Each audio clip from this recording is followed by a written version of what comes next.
I need that sports encyclopedia. Where you at, Steve Kim? Got Trent in the cut. What are you? He's the best. Yeah. He's a master motivator. I'm a master motivator. I ain't no regular ass motivator. I'm a fucking master. Coaches tried to make practice so hard that the game was less intrusive. Like they coached you that way. Like people think, well, they were just yelling. No, they were trying to put you under stress and put you in under duress so that when you got in the game, you could mentally handle adversity. If you go through JUCO and you make it out of JUCO, you can make it anywhere. I respect the hell out of you to see that you're doing what you're doing and still doing what you're doing for real, the way you do it, man. From day one, you had the same enthusiasm. You keep the same enthusiasm, and it's fucking contagious. In my opinion, I think Shedeur Sanders is the best deep ball in college football. I don't think he's. Can you just say something nice about Shedeur Sanders? I love talking ball. It's nice to connect with guys that are like-minded and just are real and genuine. And I'll proudly stand up next to you all. God bless America. You said belt to ass, T-Rich. You got the belt around you.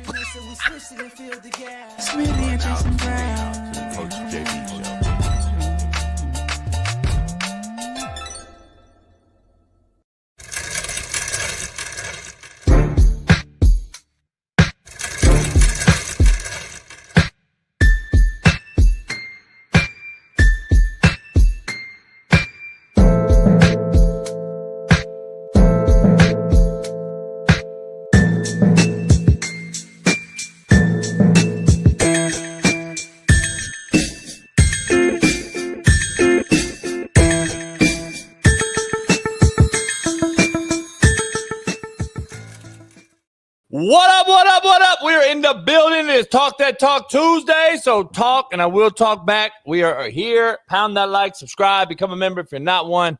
We got a lot going on. Steve Kim joins us on a Talk That Talk Tuesday. Talks some boxing, latest news in the ring. He'll dive into that. And Coach Kevin Sumlin will tap in today as he got caught up yesterday in some meetings. He'll be joining us this morning. Not too long from now. So tap in, chime in, and become a member if you're not one so we can dive into it. Let's dive right into it, though. Stefon Diggs is digging a hole with Mike Vrabel and his new Patriot team. Or is this just par for the course in the new player empowerment-led NFL of prima donnas overpaid under the deliverers? Rumors are that the Patriots are already displeased with this cat's actions, accompanying that with his past reputation. He could be a guy moved before he ever catches a pass for this storied franchise. Stefon is currently injured, got a pretty good deal for having a decent season last year before the injury, but nothing mind-blowing by any means. And now he wants to fuck with a guy who has a reputation in this league for cutting the fat on his rosters with no hesitation in Mike Vrabel. Vrabel's a player's coach. Don't get it twisted. But he's also a guy who is about business. And only time will tell if this relationship works, or is it already scorned before it begins. But what do I know? What I do know is our Far East Sider, Naptown legend, LeBron hairline having, Lamar Jackson loving, and AR5 defending, Caitlin Clark jocking, and the new Indiana Pacers' favorite fanboy, our main man, Big Smitty. What's going on, y'all, man? It's your boy Big Smitty here. We live, man. What's today? Tuesday. It's Taco Tuesday, but I had some nachos last night. I eat tacos on Mondays, Tuesdays, Wednesdays, Thursdays, Fridays, Saturday, and sometimes Sunday, man. We got Young Bailey in the background. I got my blood homie JB right here with the all red on. It wouldn't be us without people like Brandon Parsons, Quinn, Go Blue, Ill Bill, Keith Smith, Briggs, Ethan Nolan, and Cambray R, man. What's going on, Jason? How you feeling? I thought you were going to have a Ball State's fight song. We do have that in the arsenal at all times. Anytime I need it, it's ready. Anytime I need it. I love it. Fight for Ball State. We must win this game. Feminine song. Forward now, you Cardinals. Bring glory to your name. Fight. Here's to both our colors, cardinal and white. Here's to a victory. So fight. Ball State. There's clip that, and we'll send it to Jason Whitlock, see what he thinks. I got to see, Jason. I see Jason Whitlock does the same one. I want to see if he does the same one. Why you send it to him though? Like as if like what he did at Ball State was the bar. Like I'm very well respected at Ball State, homie. My picture's on the wall in the weight room.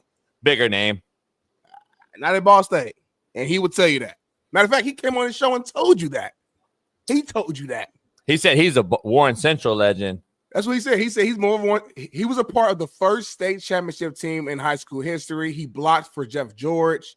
So you could argue that he has more appeal there. I was amongst the team with, 15 other Division I guys, Division II guys. So I was a star on my team, but we had a lot of star.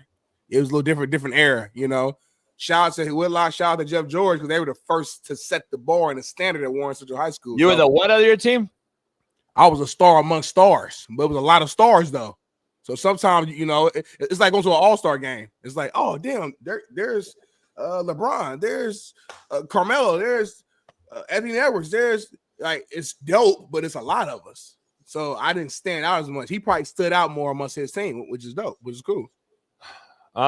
Keith, JB, did you ever recruit Fort Dodge? Does it sound like I recruited Fort Dodge? Just say the name. Do you think I really went to Fort Dodge, Iowa, and recruited any fucking human beings? I mean, are you shitting me? Are you really asking me a question? Keith, Iowa is the second worst recruiting state in America. Are you fucking shitting me with this act? Holy shit, man. You got to get off it. Get over that shit. God damn. Iowa's absolute fucking nobodies. Nobody lives there. Nobody. The pussy's horrific. The food is god-awful. And you fucking nobodies sit there and fucking act like Iowa invented something. You got fucking a bunch of fucking hay and corn. Anyway. You said the cat is horrific as if like you've had all the cat. Like as if like. Yeah. You said it like it was food or something. Like all of it just bad. I'm just saying, walking around. You're right. Like you just bad. Just eye candy wise, it's fucking horrific. Like Kansas, Iowa, Nebraska, that whole belt right there is the worst pussy I've ever seen around. But anyway, we got a lot to dive into, Smitty. Let's get right into it. Quote of the day, powered by BetUS. Head on over to BetUS TV today. Use the promo code Coach JB. Smitty, when the tables turn, don't lose your appetite. Eat that shit like I had to. Yeah. Fucking pussies, man. Well, I don't want to do it. Why can't I do it? Nah, motherfucker. The tables turn now, homie. Eat that shit like we had to eat. That's shit. Hard. That's hard, homie. Yeah, they can't grasp it right now. It got people quiet right now. They can't grasp it. Nah, that's so good. It's like throwing me off. Like I want to put it top 10, but the top 10 is so tight right now that it's like, what am I taking out? I don't know. I'm gonna just say top 12 for now. I gotta think through. That's hard. Top 12 though, so it took 2 more spots down. You just off the dome. I know for sure it's top 12. I'm just trying to figure out, can I sneak it in the top 10? Your top 10 is like strong right now, so it's hard to really, take one of them out. So like you have a list right above your head right now where the viewers can't see, like in front of you, that has my top 10 apparently. Yeah, but I just keep it to myself because if you know, like you had to be. The good thing about quarter today, you had to be there.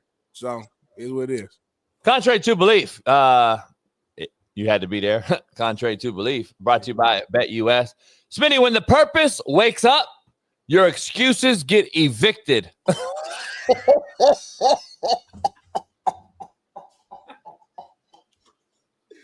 JB going crazy right now, JB going crazy. Oh, crack my back on that right there.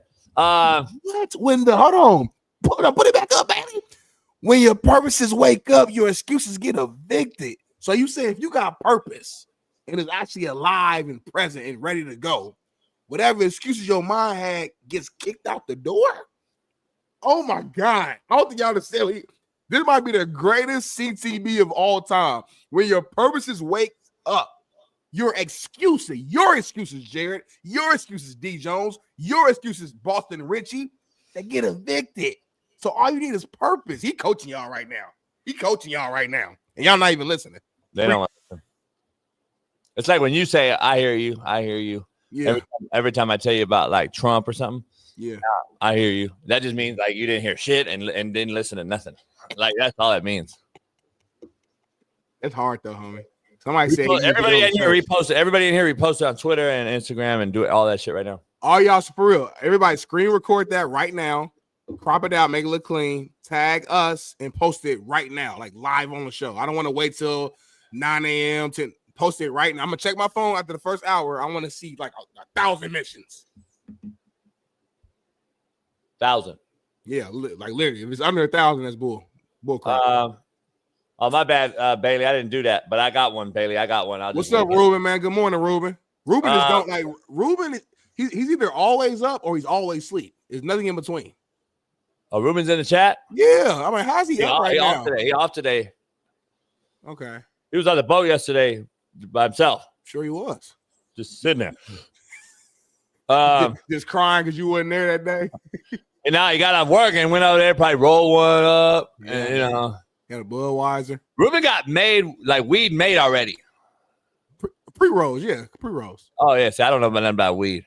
Yeah, but he said it got sugar on it and shit. Got like sugar on it. Like it's he's smoking tahini blunts. Like that's what I said. It's getting advanced. I mean, like you buy it, they put like some shit, like they drop, like they said it's not tahini, but it's kind of like he's Mexican, so I didn't know if he like Yeah, I thought it was too. But it's wild what they do to weed now. But like he said, that vaping shit's a whole nother thing though. That'll kill you immediately. He said that vaping shit's crazy. Ruben said, "Shh, you telling all his secrets." It don't matter. He worked for himself anyway. He worked over at the diabetic clinic. But anyway, let's dive into it. Poll question, Smitty. Poll question right at the gate. The thumbnail you see. Will Stefon Diggs be a Patriot come kickoff? That's the question. I don't know if he's already burning bridges or what. The rumors are out there, but they're rumors. They're allegedly. We'll see. I do know Mike Vrabel, and I do know he's a little bit like a guy that trims the fat on every roster he's ever had. So this guy's injured, Smitty. The more I don't know, Smitty. You remember playing for great coaches, and your best ability is availability. Always has been that way in football. It is what it is. It's cutthroat, die hard. This is what it is. If you're not playing, you better not fuck up. Yeah, if you're not playing, you better be kind of a model citizen around the facility, around the weight room. You better be positive. I better not worry about you smoking weed, missing class, missing practice, having outside noise. It seems as if this is what's going on here. You're not playing. You're not going to play for at least 4 to 5 games, if that. It seems to me that Vrabel could cut bait with this guy before it gets started if there's any other issues off the field. But it's to be determined. We'll see what Vrabel does. But this is a storied franchise. I think Vrabel's trying to change the culture there. And after a bad few years in New England, they needed outside wideouts. They got one there with Stefon, even though I think he's on the other side of his greatness, but it is what it is. He still produces and can put up big numbers. Having said that, Smitty, I don't know if the risk outweighs the reward with Stefon Diggs.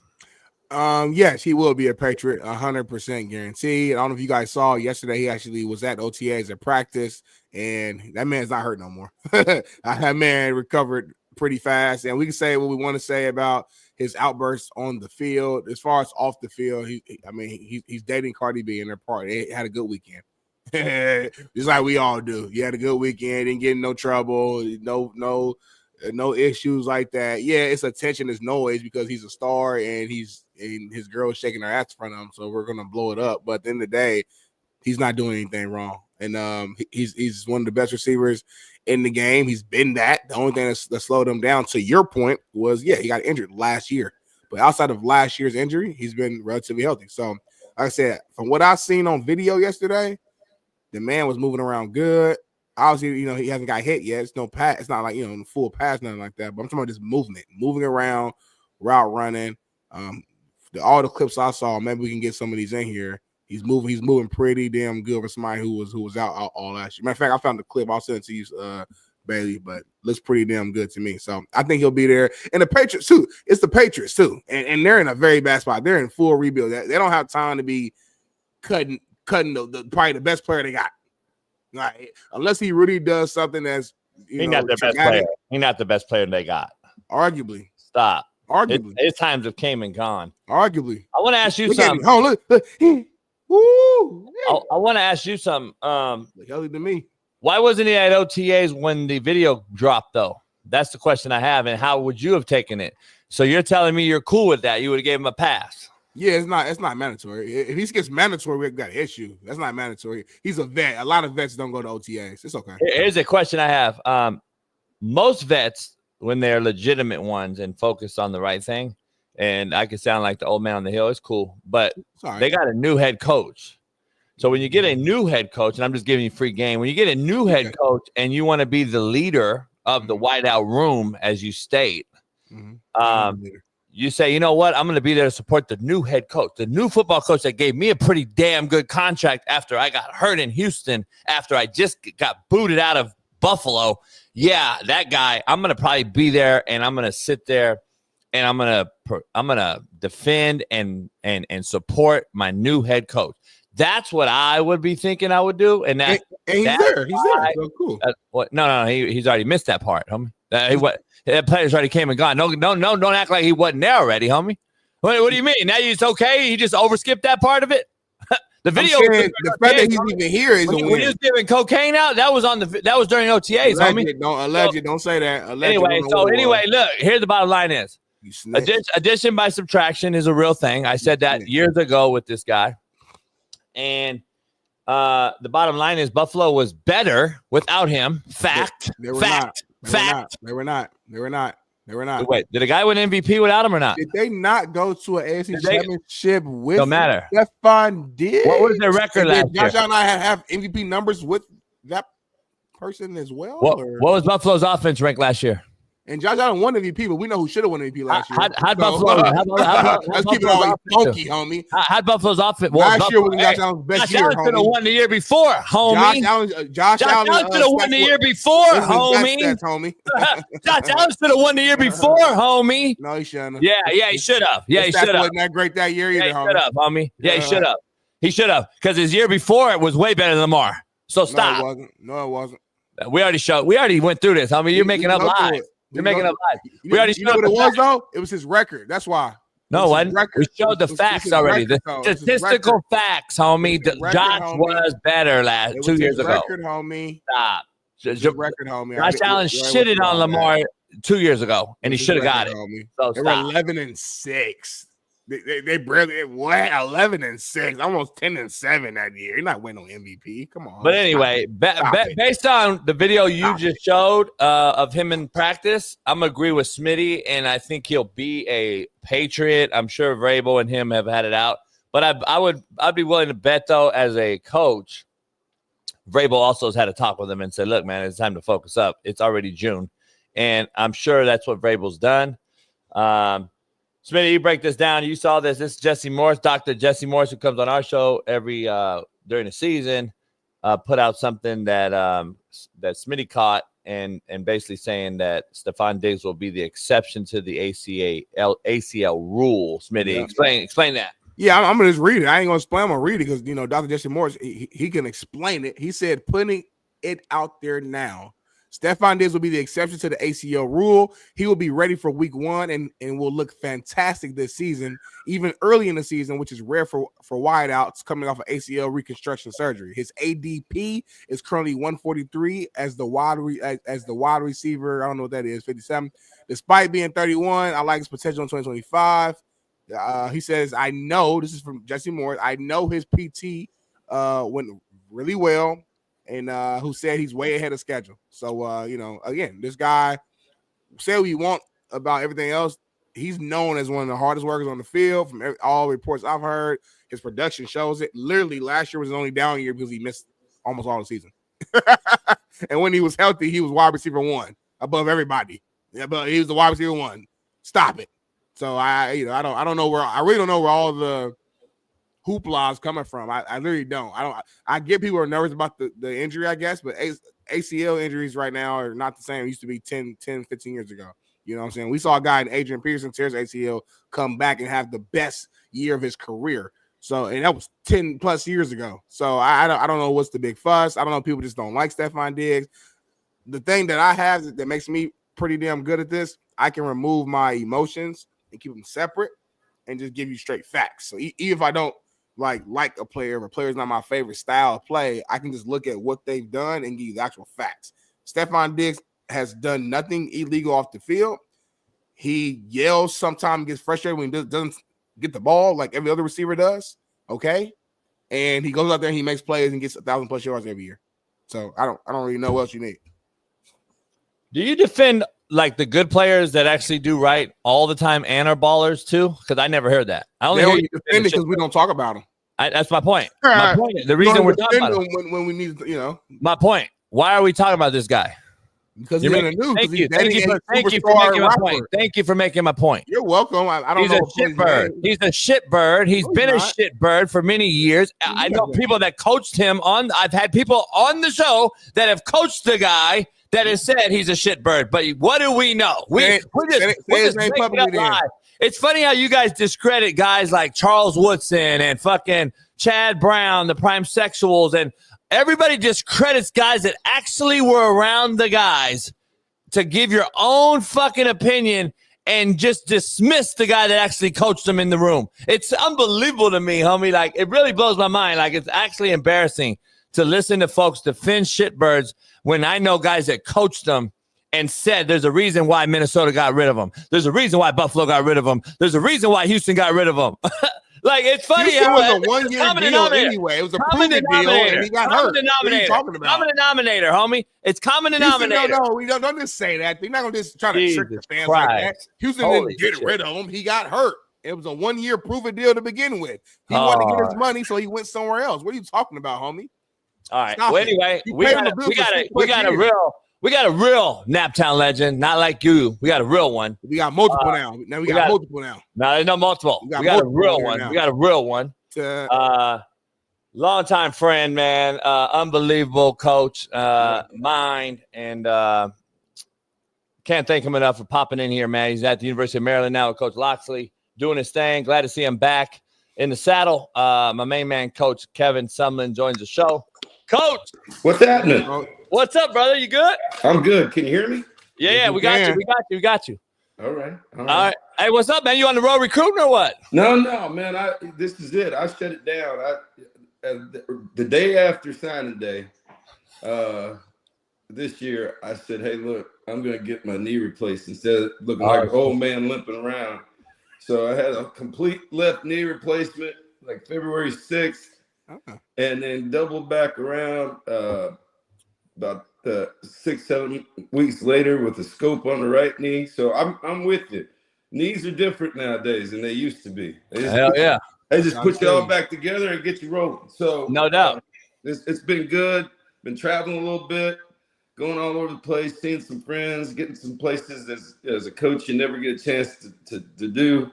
Going to Saratoga this weekend for the first time in my life. So this will be all right since they moved Belmont there. It'll be some things you never get to do, when it's football year round, recruiting, coaching, managing players, all that other good stuff. So having a good time. No doubt. We got Knowles on our show during the season a couple times a week. No Mazzoni. I'm sorry to hear that. I know. I texted his ass. I said, "Hey man, somebody's coming on." He was like, "Oh fuck." I'm like, "Yeah." No, he's something else. No doubt. So with the USFL coaching USFL and shit. Yeah, and he's with Jimmy Turner, at Memphis. So it's been, I get to turn them on and see them, just throw stuff and yell at people for a couple hours. It's kind of refreshing when you really don't care. Dip in. It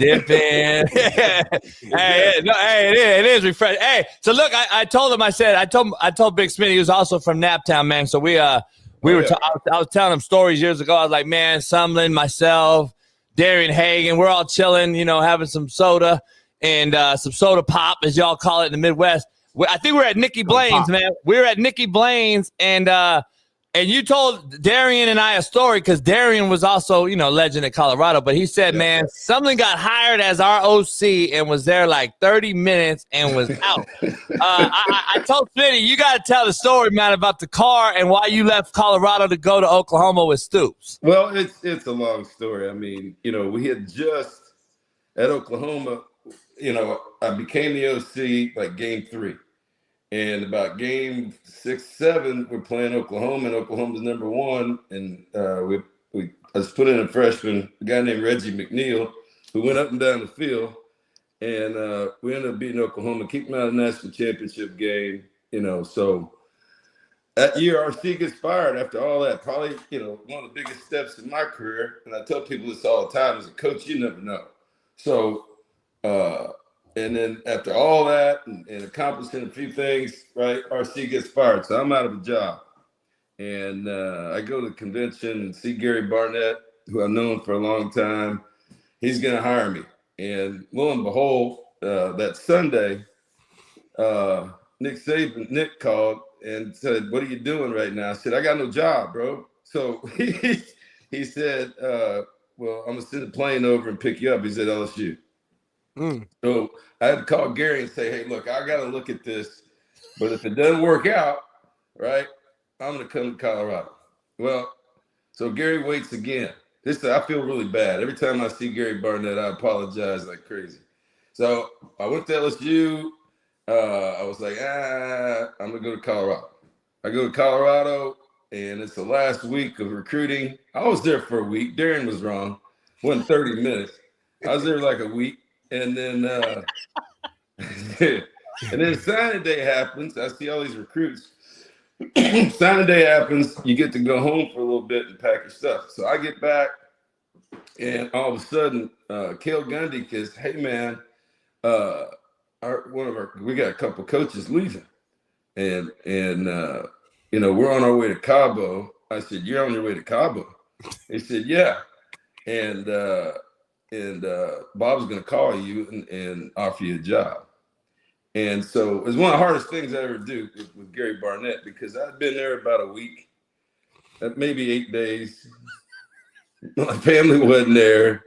I was in a hotel, and in the words of Bob Stoops, he said, "Hey, listen, what you need to do is just, if you're going to leave, get out of there." He said, "Don't worry about us. Go to the airport, get to Denver, get out of there, and just keep all your receipts and head to Norman. You'll be just fine." So it was a bad deal. So what was the deal? Darian told me you walked out to the parking lot and it was like a B210 or something was your car, and you were like, "Nah, I'm out of here. Fuck that." No. It was I don't know what that thing was, to be honest with you. Darian said they lost you because if they would have gave you like a damn Range Rover, you would have been a Colorado Buck. That had a chance, but it was something I didn't even know what it was. But it was made for the snow, and I've been in Texas for a while now, so I'm like, wait a minute now, what is this thing? It was snow. You said it had like a rack on the top. The wagon. Like he's going camping or something. You know the car wagon, Smitty? It was that. That's what Darren explains. He said that's what it was. It was one of those fucking car wagon with the rack on the top for the family. But European vacation. Yeah, I didn't. That wasn't. Hey, Smitty. Wasn't about that. We got to keep it going real quick. I got one more story. Coach, you told me a story one day. We were having another soda pop, and we were like, "Hey."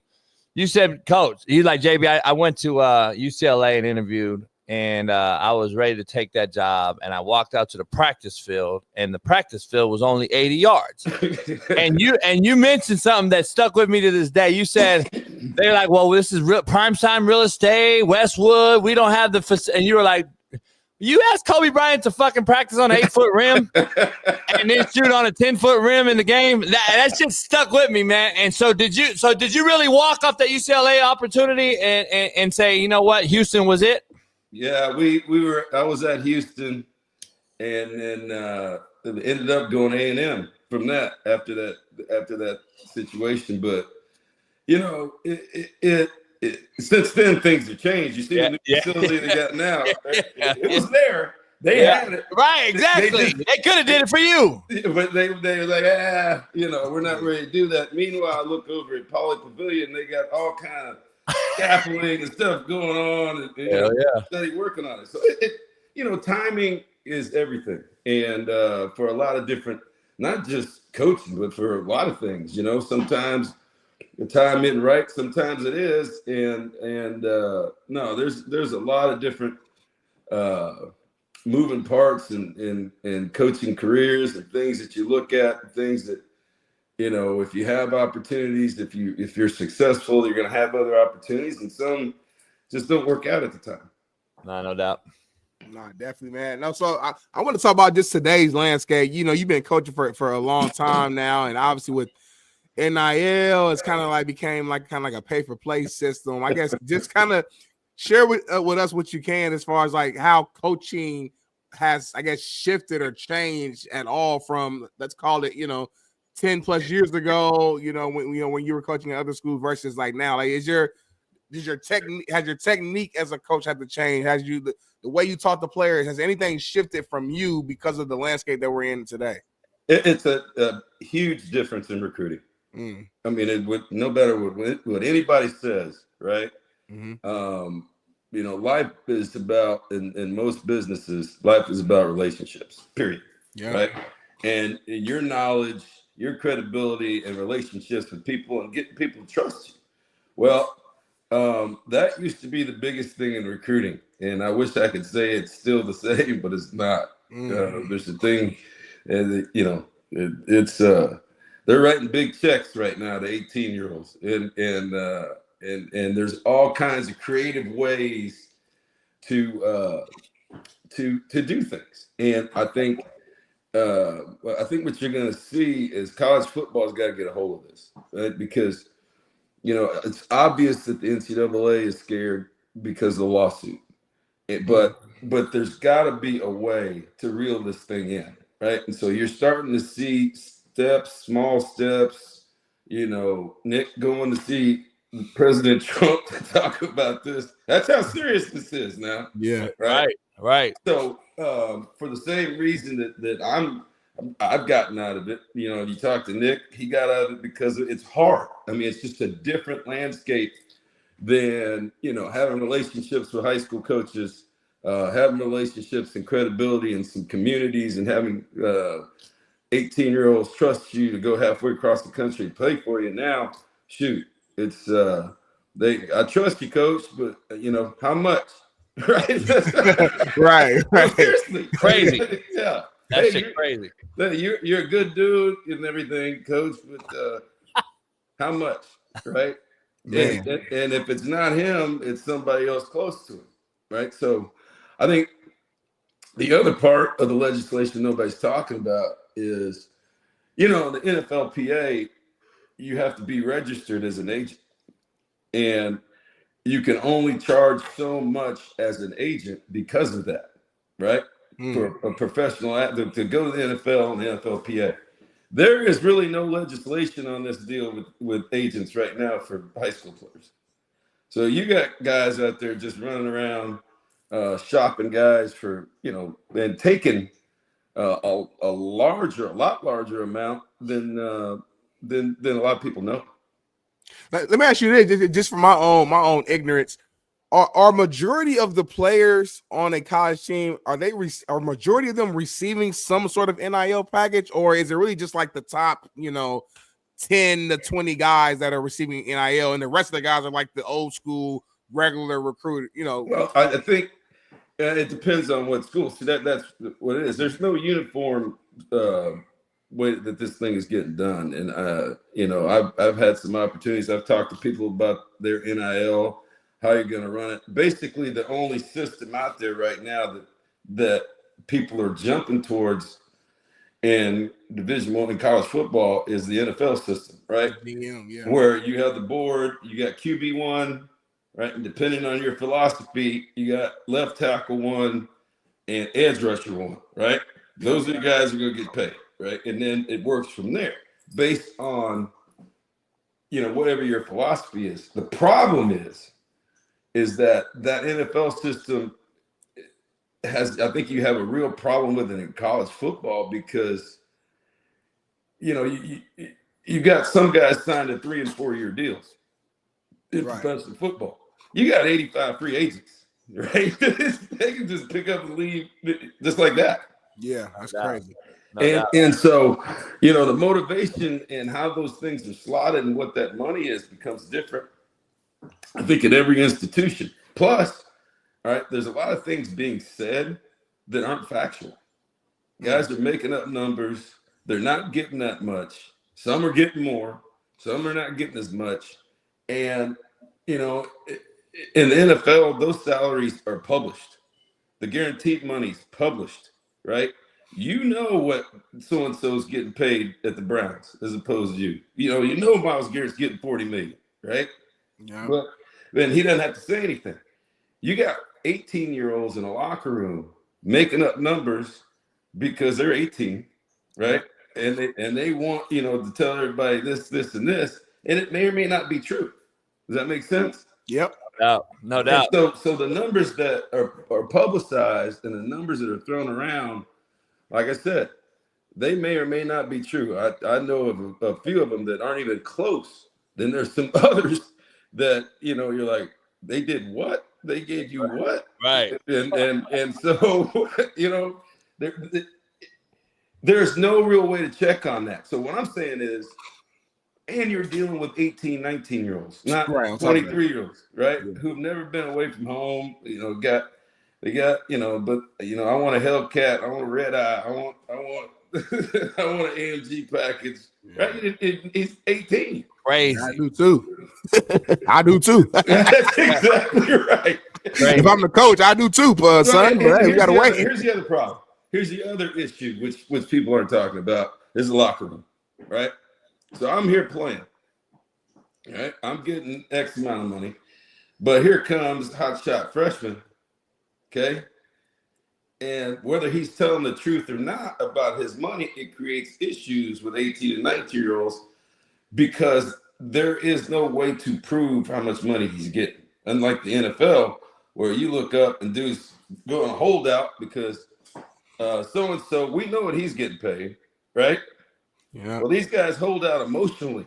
You know what I mean? So no doubt. It creates some issues in the locker room that you really didn't have in college football. And it's like I've told people before, when the big thing and the change, like you said, 10 years ago, is when we started going to double jerseys, right?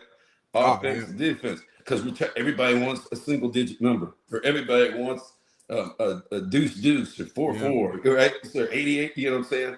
Or they want 0, 1, 2, 3. Well, the biggest argument was, when you recruit a guy and he goes, Coach, I need my number that you had in high school. And I'd have to sit down and say, hey, listen, when you're a junior, let's say you're a 3-year and done player, but you're a junior, and I'm going out to recruit the next big thing. And you've been wearing this number for a couple of years, and I go get junior from somewhere else, and I promise him your number, and you've been starting here for 3 years. How would that make you feel? No doubt. And they were like, damn, Coach, I never thought about that. I said, so just wait. He's going to be a senior, or he's going to be a senior. He's out. You can have it the next 2 years, right? Yeah. That's the kind of conversations you have. Now you're having conversations about how much money it's going to be. Yeah, it used to be Jersey. That was the easy part. That was it. That's crazy. It was a Jersey, right? Hey, Coach, before you get out of here, I got to ask you. So you had a great run, 6-year run at A&M. You get Johnny Manziel. You get a bunch of high talent, big time talent, and you beat Alabama. You have a hell of a run. Let me ask you. Jimbo takes the job. They say they give him all this money in the NIL era after your era. Like, how hard is it really to win there? Because we got a good friend, Sark, is at Texas now, and your old guys, Banksy and all them are over there with him. How hard is it to win, and not only in Texas, but between A&M and Texas, the two blue bloods that they say, oh, you got unlimited resources and blah, blah, blah. Is that just added pressure? Is that like UCLA basketball in a sense? In a sense, yes, or North Carolina basketball. Yeah, right? yeah. But the problem is you haven't really won a lot there, right? You've won some championships in the Big 12. I think, the hard part is, for us was the transition to the SEC, right? And particularly the SEC West at the time. Georgia wasn't Georgia at that time, right? What year was that? You took that job and then it transitioned in what, 13? Yes, it was it. When I took the job in February. Yeah. That fall we played. It was a hurricane, and we opened with Florida. Oh shit! And Florida was 11-2. They had 8 guys drafted off that defense, right? Some of them still playing, which is crazy. But they were 11-2, and we were 11-2 that year, and neither one of us got into the BCS. How about that? Damn, that's crazy. Yep, but that was the SEC at that time, right? So, it was tough, and then, the biggest thing was, hey, why can't we beat the Mississippi schools, and then you look up, and then half those guys are cheering for the Cowboys because when Dak Prescott's starting for them, right? Right. But when he was at Mississippi State, what's going on? Yeah, he was a dude. But there was so much talent, and it was a lot of fun, and I think the transition from the Big 12 to really the SEC it's difficult because of the talent level, the speed, the size. It's I know a lot of people get upset about well, the SEC, they're overrated, this and that, but it's a little bit, not a little bit. What happens is it's not this week or next week. It's the 6 or 7 weeks in a row of playing against huge guys that can really run and trying to stay healthy. Right. And it's a challenge. No doubt. No doubt. What's crazy, Coach? I just realized. So I'm 31. I graduated college 2016. So I played at Ball State. Yeah. We actually played against you guys 2015 at A&M. I was hurt that game, so I couldn't play, but I traveled with the team. And I remember going to A&M. This has to be probably the loudest environment I had ever been a part of. Just talk about this real quick for the fans who don't know, like how serious the student section specifically and those fans take the game, because to my knowledge, tell me if I'm wrong, they get there like the night before, right, and start practicing their chants and cheers in preparation for the game, right? Yep. And then I think when you see Coffeeville, the big banner that says "Home of the 12th Man," they mean that, right? Yeah. And the fact that the crowd can't affect the game, and we went through that stadium renovation, lowered the field. Put all kind of stuff. It was around 90,000 or 88 or 90. And then we did both sides. It one side 1 year. And I think in 15, when y'all were there, it was finally completed. Both sides, we put it up over 103, something like that. I don't know. There's been as many as 106 in there and just as many people outside tailgating. It's an event. And, Texas is like that, too. With DKR is up over 100,000. Chris Del Conte's done a great job with that place, and so, they've got the support. They've got the pageantry. They've got money. And they've got commitment. And that's the big thing, right? Both of them do. It's really difficult week in and week out. And when you're on the edge of a conference, it's harder than being in the middle of it, because in the middle of it, you have all this recruiting area where you're going east, west, north, south. When you're on the edge of it, you're only going one way. Right. You know what I mean? So, or you can go around the country, which all these SEC teams are doing. But there's no doubt they've got the resources. There's talent in the state, and they have the ability to recruit nationally, which I think Mike Elko's doing a really, really good job. Coach, before you get out of here, what? Oh, sorry, Smitty has one more question, but I was going to ask you, what do you got? What's in the fire? What do you got next? You got admiration to get back in as a head coach somewhere one day, or are you kind of at the other end of it? I'm kind of at the other end, man. I got these knees done, playing a little golf. Like I said, I'm going to Saratoga for 4 days this week. I've never been there, right? And then so I was in the Outer Banks 2 weeks ago. It's just things I've never done, right? Get to travel with mom a little bit, looking at wild horses running up and down the beach, just stuff you never see. No doubt. You earned it. You put in all the work for those years, so it's your time to focus on you. I got one more. Two more questions. I was in Indy last week. 3-1 Hey, first of all, can you let JB know Indianapolis is such a great city, and my coach Jason always gives me crap. I love Indianapolis. What are you talking about? We got the Pacers right now in the NBA. Oh my finals. goodness! Indiana Fever got Caitlin Clark. The coach is going through some shaky waters right now, but they're working on trending up. Be all right. I'm going to Indy this Thursday for my sister's graduation. She graduated from high school here, but I was in Indy a couple months ago. Downtown it's popping. We got food trucks everywhere, new lounges. Indy is doing a lot right now, so I'm glad I got another 317 guy right here. 317, yeah, it's East side, baby. Yeah, it's. I tell you what, with the race, every time I bring somebody that weekend, they're like, this, and then the first thing they want to do is, hey man, I want to come back next year. I mean, that was, and I go every year to the race, but I think.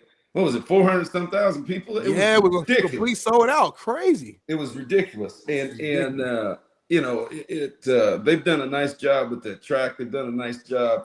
I think the big thing is, because it's a convention town, you got all the hotels. They got enough space.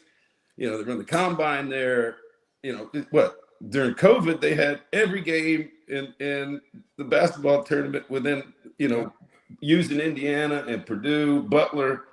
And everything's so close, like the hotels are close to the bars and to the stadium, and you just walk, right? So, and you go through the mall. You can just walk through that damn mall and walk through everything. It's crazy. Center. Yeah, then get over shitty there. weather. That's why. Yeah. So Coach Summer, I am a Warrior Central legend. If I'm not mistaken, you went to Burbuff. I sure did. Right? That's right. We played Burbuff one time my freshman year. I'm sure you know. I'm sure you probably know what happened. We got that win, but we never played y'all at the varsity level. But I'm aware of Burbuff though. I tell you what, you didn't want no part of was playing them in basketball.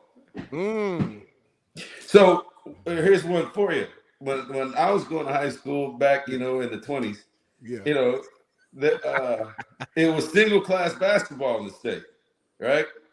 And so we could hardly ever get to the sectional, then you might get to the regional, right? But you couldn't get out of there, right? Because you're playing all this. There's 500 people go to Burbuff, but we can hoop. Anyway, as soon as they changed it and they went to divisions, right? I think Burbuff has won like 4 or 5 state championships because now they're playing everybody else in the smaller class. With the smaller class. So, but I hate to see that single class basketball was something else. It was, you show up in some of these gyms like Clinton Prairie and things like that, and these people take it so serious. And you used to play basketball overseas, play football. It was a great experience for me from Municipal Gardens, right? Yeah. Yep, that's where it all started. Hey, everything in the Midwest is more serious, man. You come out to LA, big cities, we don't care. We got Lakers and shit, beaches. I just the weather. People got too much to do. Right? It is, man. Yeah, too much to do. I'm glad. Even though I'd have loved you here at LA, at UCLA, I'm glad you took that job, man, and did what you did, man. So it was always fun watching you, man. Good times we had at the conventions and all that type of stuff. So if you get back in it, man, let me know. I appreciate you, and I can't thank you enough for hopping on here with us, Coach. Yes, no problem, man. No problem. Be safe out here. All right, we will. You guys too. All right. Yes, sir. I'll talk to you soon, brother. See you. Coach Kevin Sumlin, man. Legend right there. Shout out to my boy Toyo in the chat. I remember we played A&M. I did not know someone was still the head coach then. I don't know why I thought it was somebody else. That's funny. He was there from, I think, 12 to like 17. He was 2015, we went out there. I remember on the bus, I cried on the bus because when we pulled up to A&M, that was my senior year because my knee was hurt all year, but I was still traveling because I was the captain.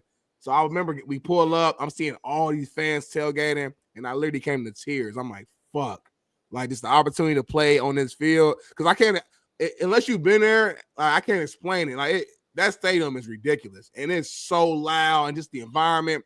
And that team had so much NFL talent. That was Myles Garrett. They had Kyle Allen was a starting quarterback over Kyler Murray. People forget Kyler Murray was there before he transferred. They had Josh Reynolds, the receiver, Trey Carson.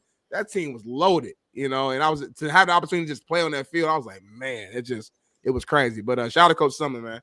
No doubt. He great recruiter too, man. People don't realize how good of a recruiter he was. Then he went to Arizona, took the Arizona job. He hired a couple good friends of mine, Coach Yona, Big Dave, who is DJ's pops, Florida State quarterback, Clemson, obviously, all that.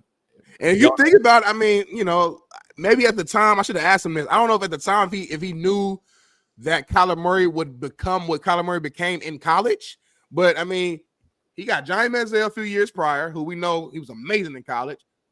Then he get Kyler Murray, who became another Heisman. That's still under his recruiting tree. You know what I'm saying? You had Myles Garrett, who's just the highest paid. We should have asked him about recruiting him because he'll take crazy. I didn't think about it. He has a crazy story. Some of these questions though, we didn't have no time to ask. He has some crazy Myles Garrett recruiting stories and other things. And Noel Mazzoni helped him. So we could ask Noel, but during the season we'll get back to that. But yeah, it's Kevin, man. He has some great stories in recruiting. He has some dudes, by the way, in A&M, dudes at Arizona. Shout out to believe.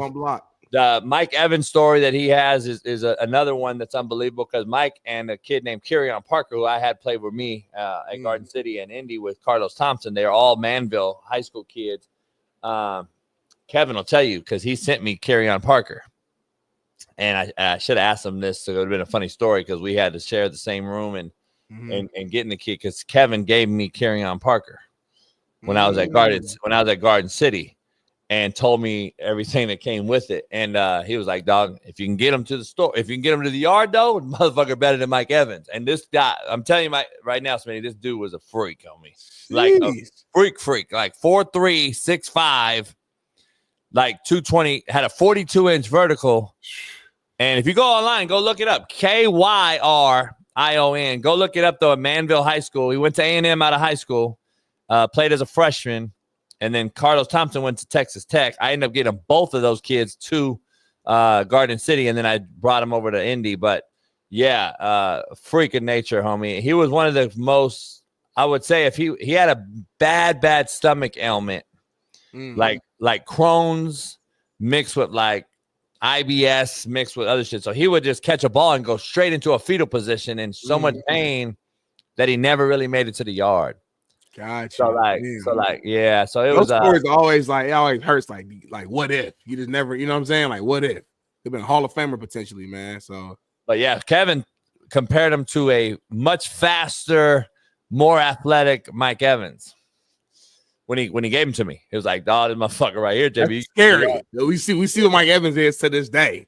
Mr. Consistent, 1,000+ yard, catch everything, good route runner. But this guy's even faster and jump higher.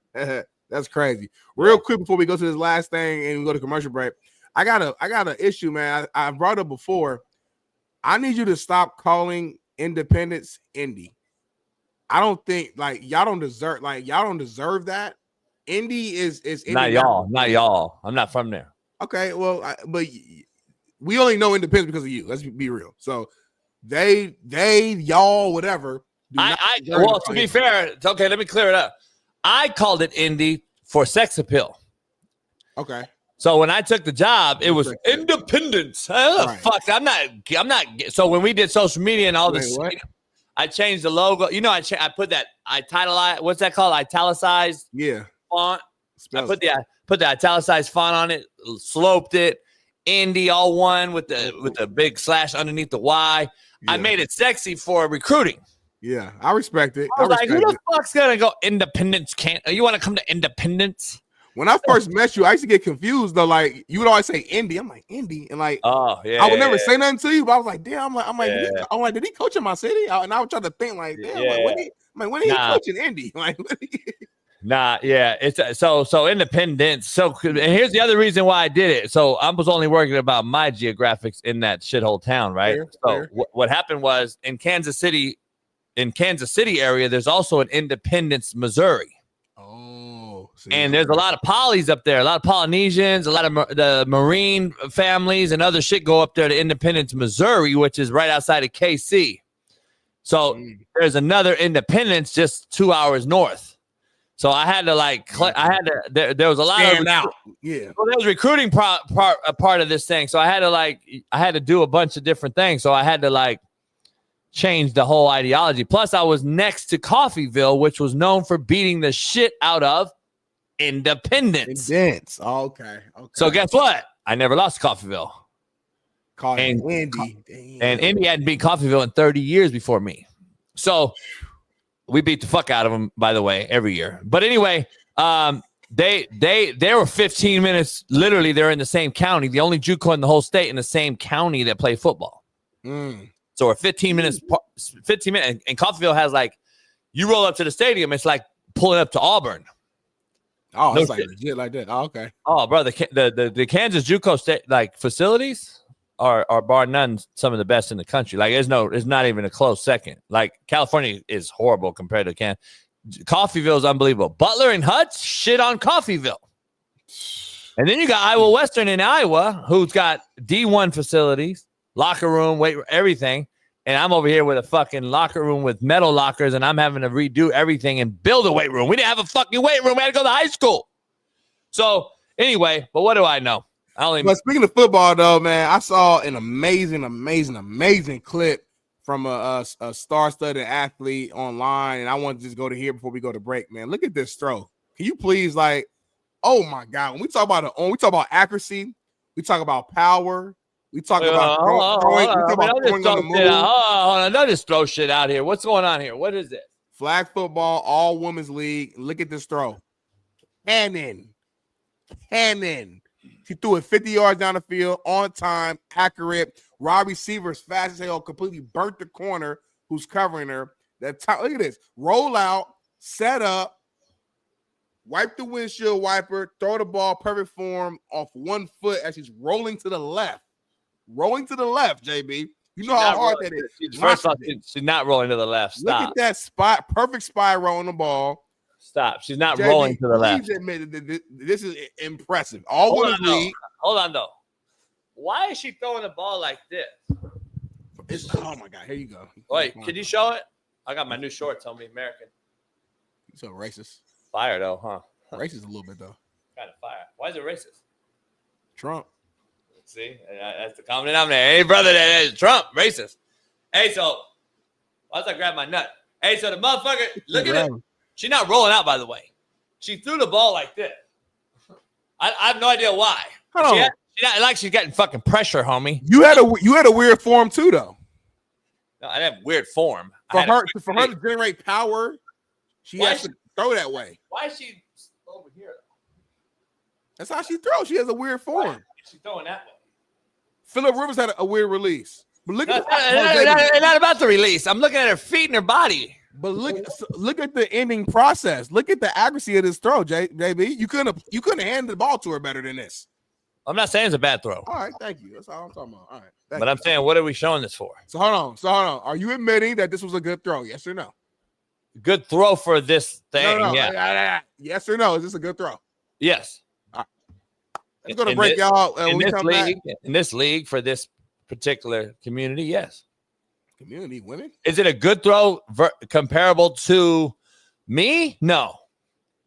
How could you have placed this ball better in this position? For real, I'm not trying to be funny. It's a 30-yard ball. I'd have threw it on a fucking line, and it would have got there 10 seconds earlier. She did too. I said, you just asked me a question. I said I would have threw it on a line. It would have got there 30 seconds sooner. You probably would have threw it harder too, and it would have dropped it. You throw too hard. Well, I wouldn't be throwing to a girl. So that's the difference. And why didn't she score? She did score.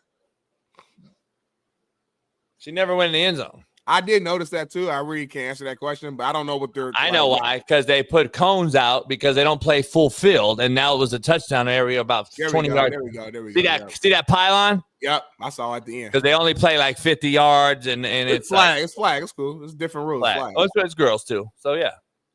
Shout out to the girls that play against girls. Thank you. Love it. That's what I'm saying. Like, I'm like, what's the negative in this? It's all women. They're competing. No, starting the leagues and all that. I'm not with. But the women against women, girls versus girls, love it. Fucking play all you want. I love it. It's when the boys get involved, homie, and I have a problem. It's not too many of those, but like, you know, obviously I agree with you. They shouldn't be doing it, but it's not enough of them to make it like a, you know. Anyway, we want a quick break. You're wrong. When we come back, we got. I've actually done a deep dive on that. So if you want to have a deep dive, if you want to have a deep dive conversation, you not do a deep dive. JB killed me with the deep dive. He had like like with the whiteboard and be like. I really did, but I really have because I love seeing like y'all. I love seeing the left come on Twitter and all these other places say, "Oh, it's only a few." No, it's not, because I've done a deep dive, homie. And the last 10 CIF women's competitions state champions have been boys beating girls. 10 in a row. Wrestling, track and field, soccer, softball, fucking belt boy pitcher.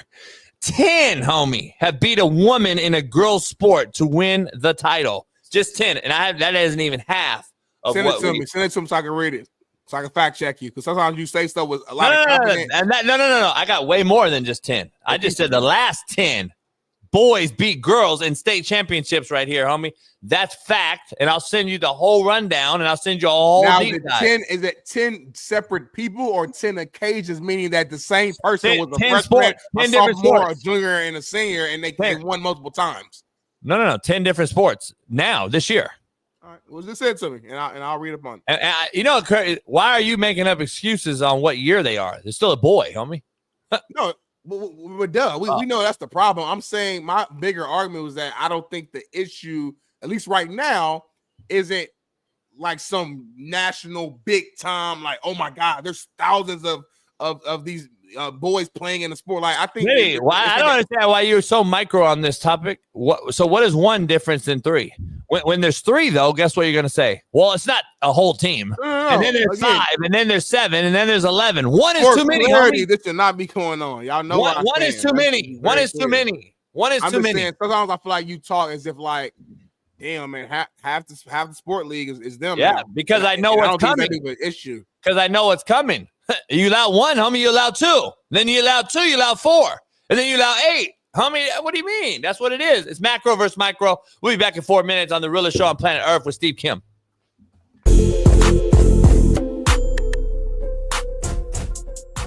Hey, well, fuck it. I'll go home tonight. I'll drink my yak and smoke my stick, and I'll get it back cracking.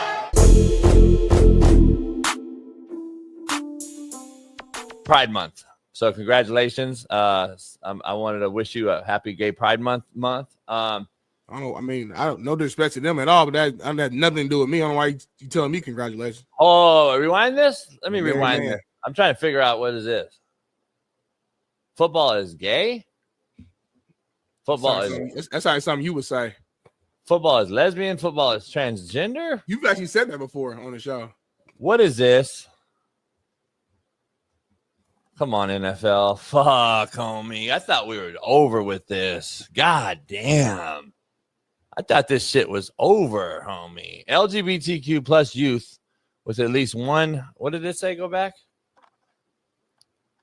With at least one. Oh, my God. This is their promo, homie.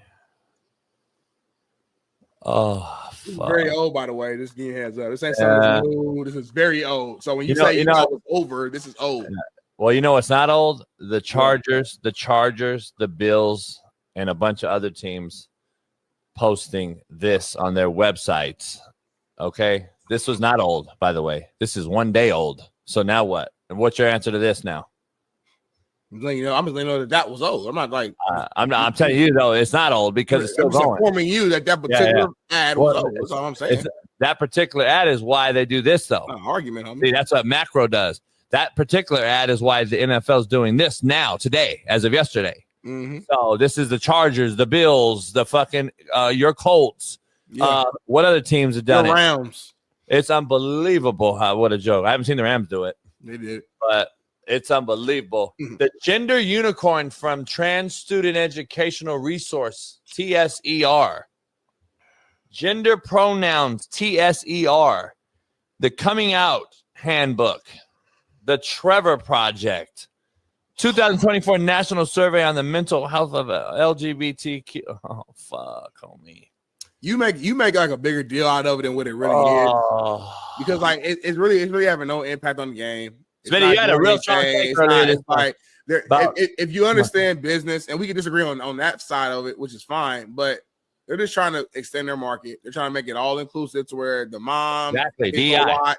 If you're gay, you can watch. If you're young, you can watch. It's all a money play. How can we grow this game in every market? That's why you keep seeing games going out the country and back to back weeks in different places. And then if you look at the grand scheme of everything, they're just trying to connect to everybody. It's all a money play. That's all it is. And again, I'm not saying it's right.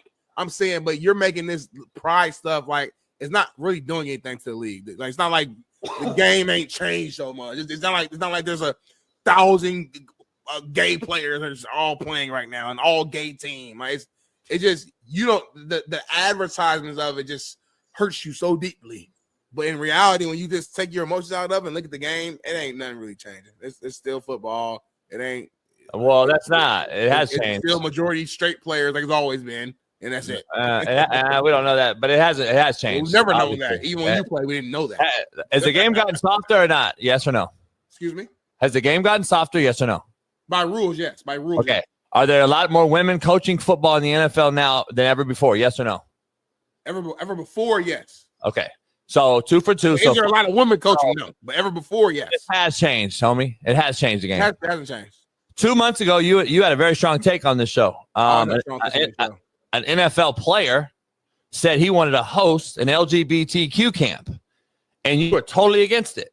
Yeah. So camp, yeah. Okay, camp. So what do you think? What do you think promotes that, homie? I'll let you finish. What do you think promotes that guy to do that? Because his corporation, the NFL, does this. What do you mean? What do you mean it doesn't? That's macro thinking, homie. You just had nothing to do with him. You said it has no effect. He did that because he has a gay brother. You said it has no effect. Bullied in his whole entire life. So no matter his love of his brother. But you said NFL doing. But you said it has no effect. I have direct ties and connect. I know it's the story. So. You said it has no effect, though. I'm telling you, it does have effect. Because that player did not do this because the NFL is promoting. Who looks up to the NFL? I don't know. Is it not kids? Don't we look up to stars and NFL and NFL, everything NFL stands for? We look up to stars, yeah. Our youth is directly being affected by this. I don't know why you don't see that. The players are like, I don't see why you don't see that. Ray Lou. I like Dwight Freeney. I'm not looking at all this shit. But you aren't, Smitty. That doesn't mean the kids who are the most influential group of people on earth are.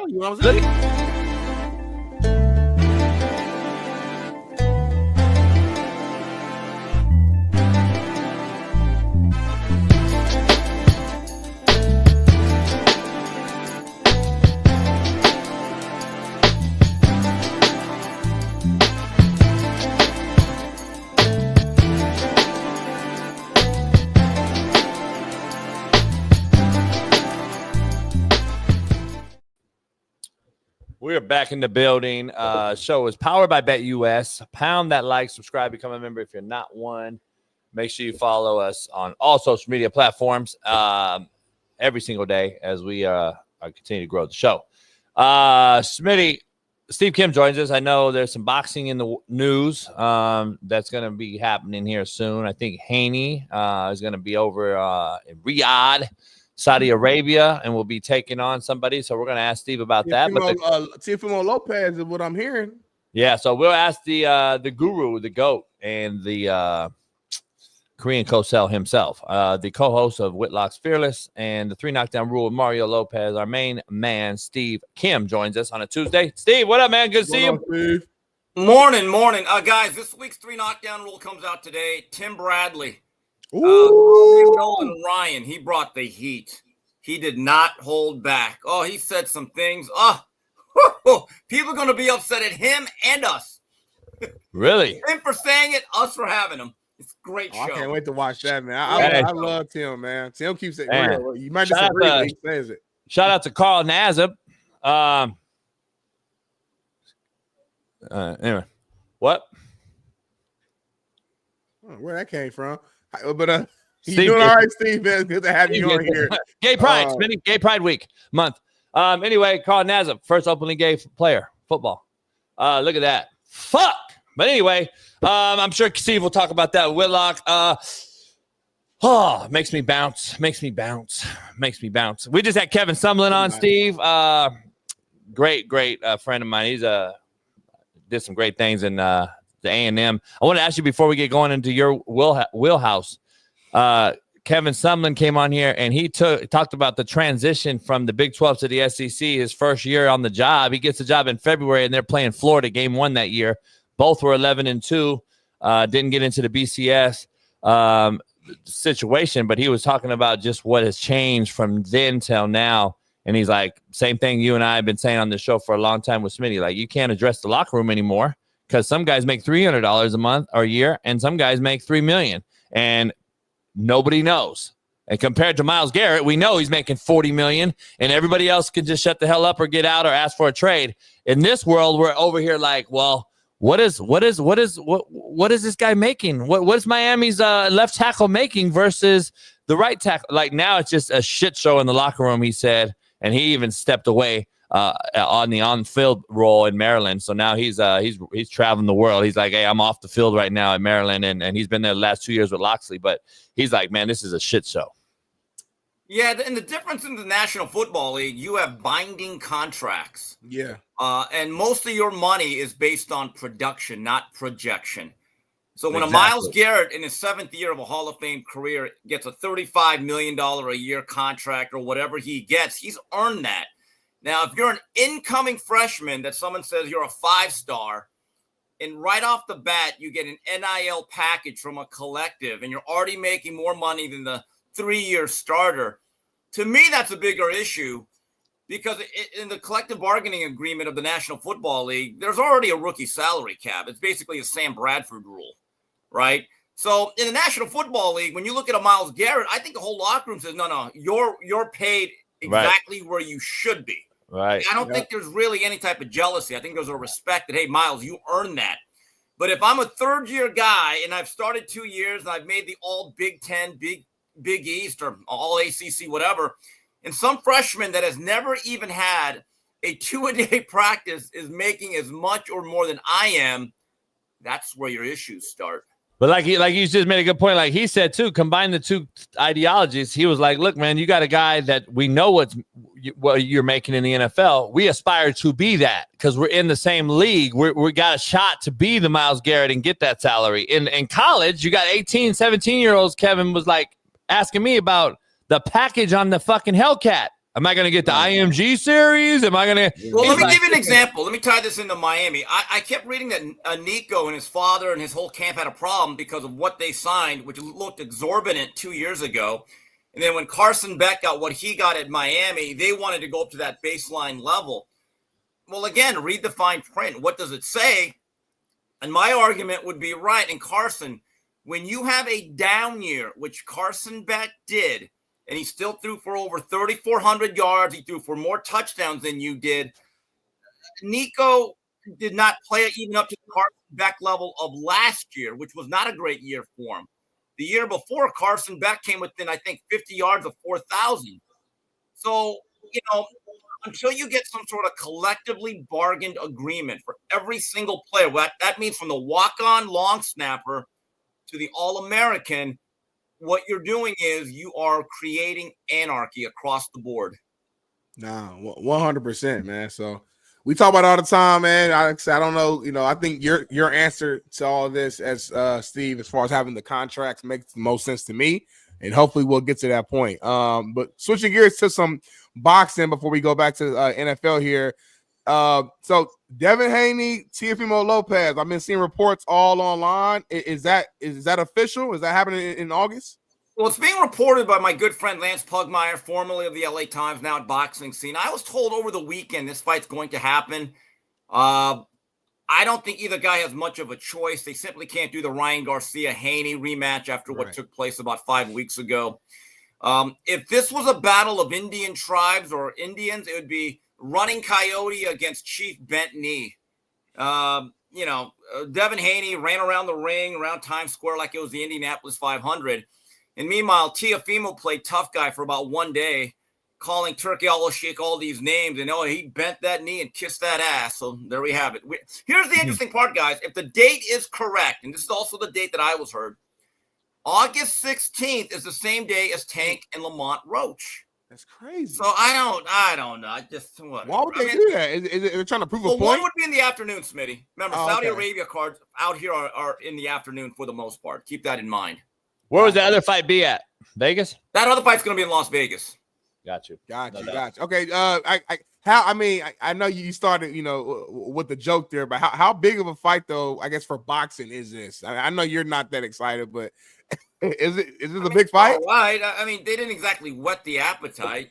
Yeah. I don't know. Look, it's a fight. It's a fight between two bigger names, and then once again, thank Turkey Al-Sheikh. But Devin is going to have to get back into actual fighting. Tim Bradley was very blunt on our show about what he thought of Devin Haney's last performance. Okay, and Bill Haney probably ain't going to like it. And you know what, Bill? That's your problem, not ours. And as for Teofimo, he looks sharp. And if Teofimo should be able to win this, that is now Lomachenko, Josh Taylor, and Haney on his resume. It's not bad. For as inconsistent as he has been, it's still a pretty damn good run relatively early in his career. And I would hope from this point forward, Teo, you're not that deep. You're not this profound individual. Just fight. You're not the Plato of prize fighting. You're not the Socrates of the sweet science. Just shut up and fight. God, it's cringeworthy. That's just my opinion. My last question, we move on. In the event that Devin Haney does lose this, obviously we know what happened with the Ryan Garcia situation. Like, he was using steroids, but visually, like, as fans, we still saw what we saw. In the event that Devin Haney loses this fight, I guess what does that do to just his overall, I guess, stock in the sport? Well, certainly not high. And he would probably have to rebuild. And at that point, at least for the time being, the days of the 7 to 8 figure payday for Haney would end. It's not the end of the career. They could rebuild. They could retool. But this is the problem with Haney's style. Even when he wins, it's rarely entertaining. And that last fight against Jose Ramirez, I thought bordered on absolutely unwatchable. Bill Haney can argue and scream and cuss all of us media members out. You can like it. You're biased. You get a piece of that action. We don't. Bill Haney reminds me of that restaurant owner who gives everyone food poisoning, but then wants to be given Michelin-rated stars. Hey, guys, the customer matters too in this whole thing.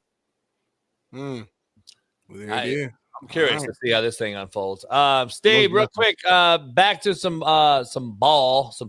I wanted to ask you, I wanted to ask you, what's your biggest take from yesterday's NFL's Pride release? I'm broke. My heart's broken right now about this Rams deal, but I think there's only 8 teams that haven't yet declared Pride. And there's one baseball team, the Texas Rangers, the only team that don't celebrate it in Major League Baseball. It's crazy how we're just kind of convoluting this whole thing with this particular message to our youth, which I believe is solely, attacking. Where are you at with the NFL saying we're gay, we're trans, we're queer? I'm like, what? That's the message we're sending?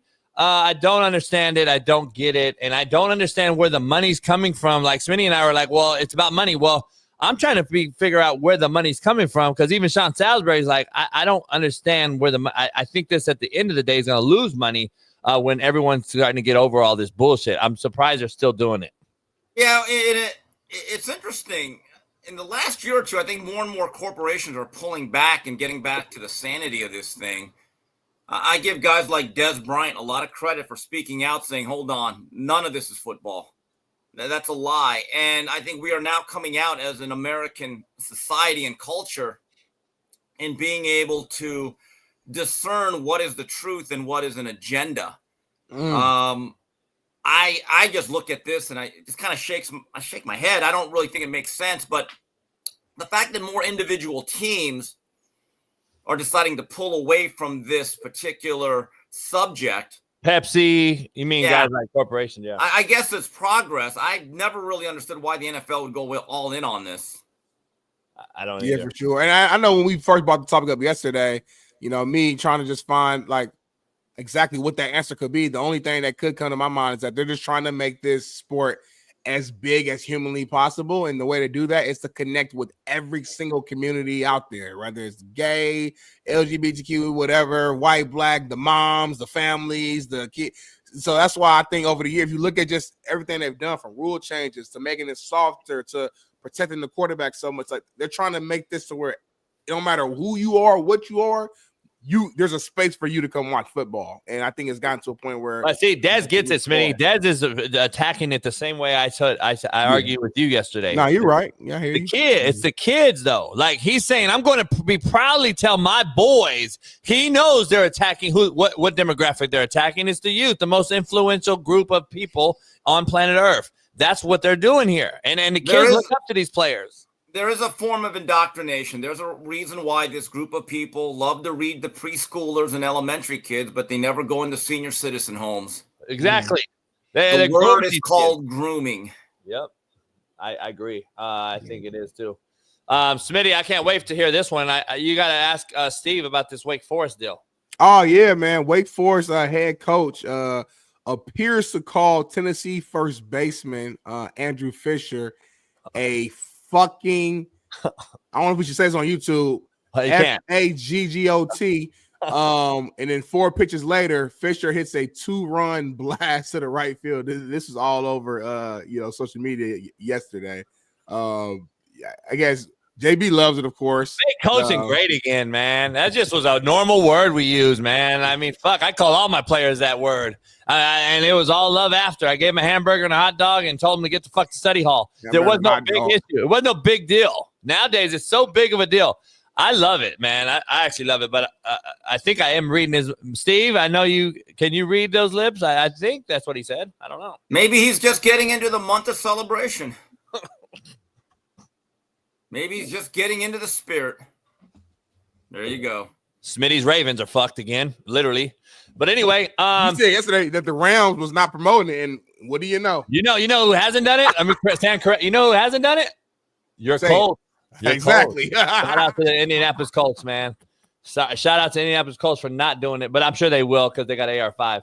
But anyway, Steve, what do you think about a guy? What's your take? I know we've had the Andrew Lucks of the world who in August announced, I'm going to step away and leaving his team kind of in harm's way, in my opinion, especially at the quarterback position. The Lions All-Pro center, Frank Ragnow, announced on IG that he's retiring from football yesterday. Yeah. Where you at? What do you do? I mean, I guess it's June. I get it. It's not that soon, but I'd rather know in January because I would have probably addressed the draft differently. Yeah. I mean, that's the thing. I mean, the free agency period is over. The draft period is over. Yeah. I don't know how many teams want to make a trade right now. That kind of does leave them in a lurch. I find that to be an interesting decision. I wonder, though, what we don't know is had Ragnow say, look, my body's not feeling right. Let me get back to you in 3 months. You may be – I mean, we don't know these things. Yeah.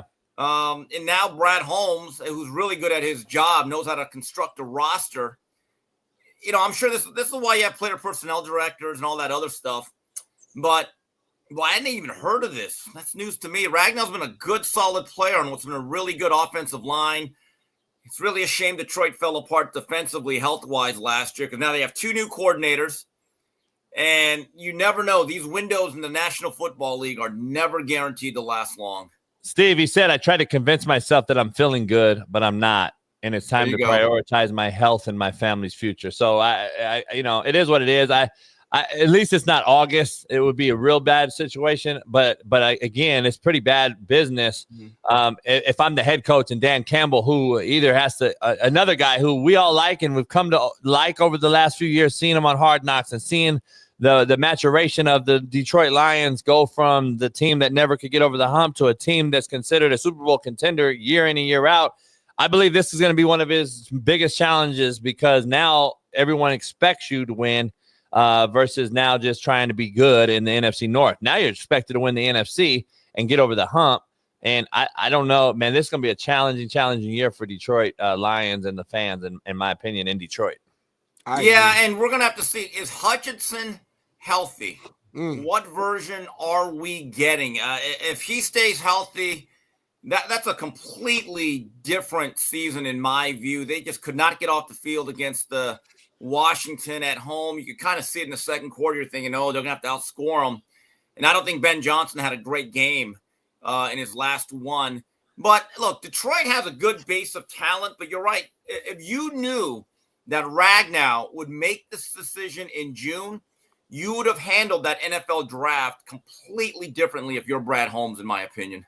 I agree. And Smitty, I don't know, like it's kind of like a nose guard to Mike Backer. Like, we got to know, you got to feel me sometimes. At the snap, I tap your ass, and I need you to go that way because I'm going to feel this way. Yeah. It's kind of the center-quarterback exchange. That is, it's one. Quarterback-center is almost one, and it's an extension of each other, vice versa, whatever which way. He calls the front. He helps him slide the protection. He calls the Mike ID. Quarterback sees things from the perimeter to help the center slide it one way or the other. There's a lot of shit that goes into these two, this camaraderie. 100%. And you're going to see it also in the guy in Dallas who lost the Hall of Fame center this offseason too. I'm just telling you, I think it's bigger than people think. Center position is bigger than people think. We all talk left tackle with right-handed quarterbacks in this league, but the center is a neutral-handed guy that plays right in the dead center of this whole thing that controls both sides. I don't know if people it's underappreciated position. I'm gonna tell you. It starts the show. It starts every play. You know what I'm saying? Like, it's as simple as that. And it's definitely tough on the Lions, but obviously I'm gonna look at it from a player's perspective too. Though you could tell by that long caption that this is something that he did not want to do, but it must be something he's going through physically. I don't know what injury he had specifically last year, whatever, but it's probably something where he's like, man, like my body is broken down, and like I'm not the same guy. And the reason why the reason why he waited so late is because he's been trying to fight this. He's been trying to, like, I want to play. And he got to a point where he's like, man, I just can't. So it's a tough situation for the Lions, but also I don't believe, he purposely wanted to put them in this position. It is what it is, So. Yeah.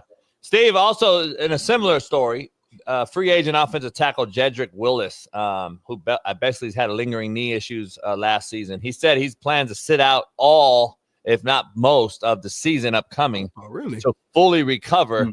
He was a former top 10 pick with the Browns. He's apparently drawn interest from other teams. He's only 26, Steve, but he believes taking off time is the best move for his long-term career moves. Can these guys now just do this? Like, this is just part of the business now, I guess. It's okay. It's accepted, huh? Well, wait a minute. If he feels as though he can't play at a certain level, I don't know why more guys don't actually do this, but I think a lot of it has to do with the money. They probably need it. They live paycheck to paycheck. You get paid, 4.5 months out of the year. You got to make that money last. You don't know how much these guys save. I remember when I was really young, John Riggins actually retired for 1 year. Just said, I don't like my role. I'm kind of sick of football. Then Joe Gibbs got hired, talked him into it. And then John Riggins actually, I think, is the only running back in NFL history, or the only one in the Hall of Fame. He had more yards after the age of 30 with that style than he did in the 20s.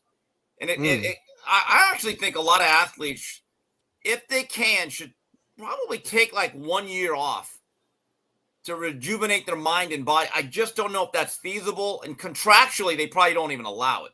I believe he's that option. It's not the worst thing in the world. I agree with you, Steve. I believe here the issue I have. There's two issues here to me, not good or bad, but there's not issues, scenarios.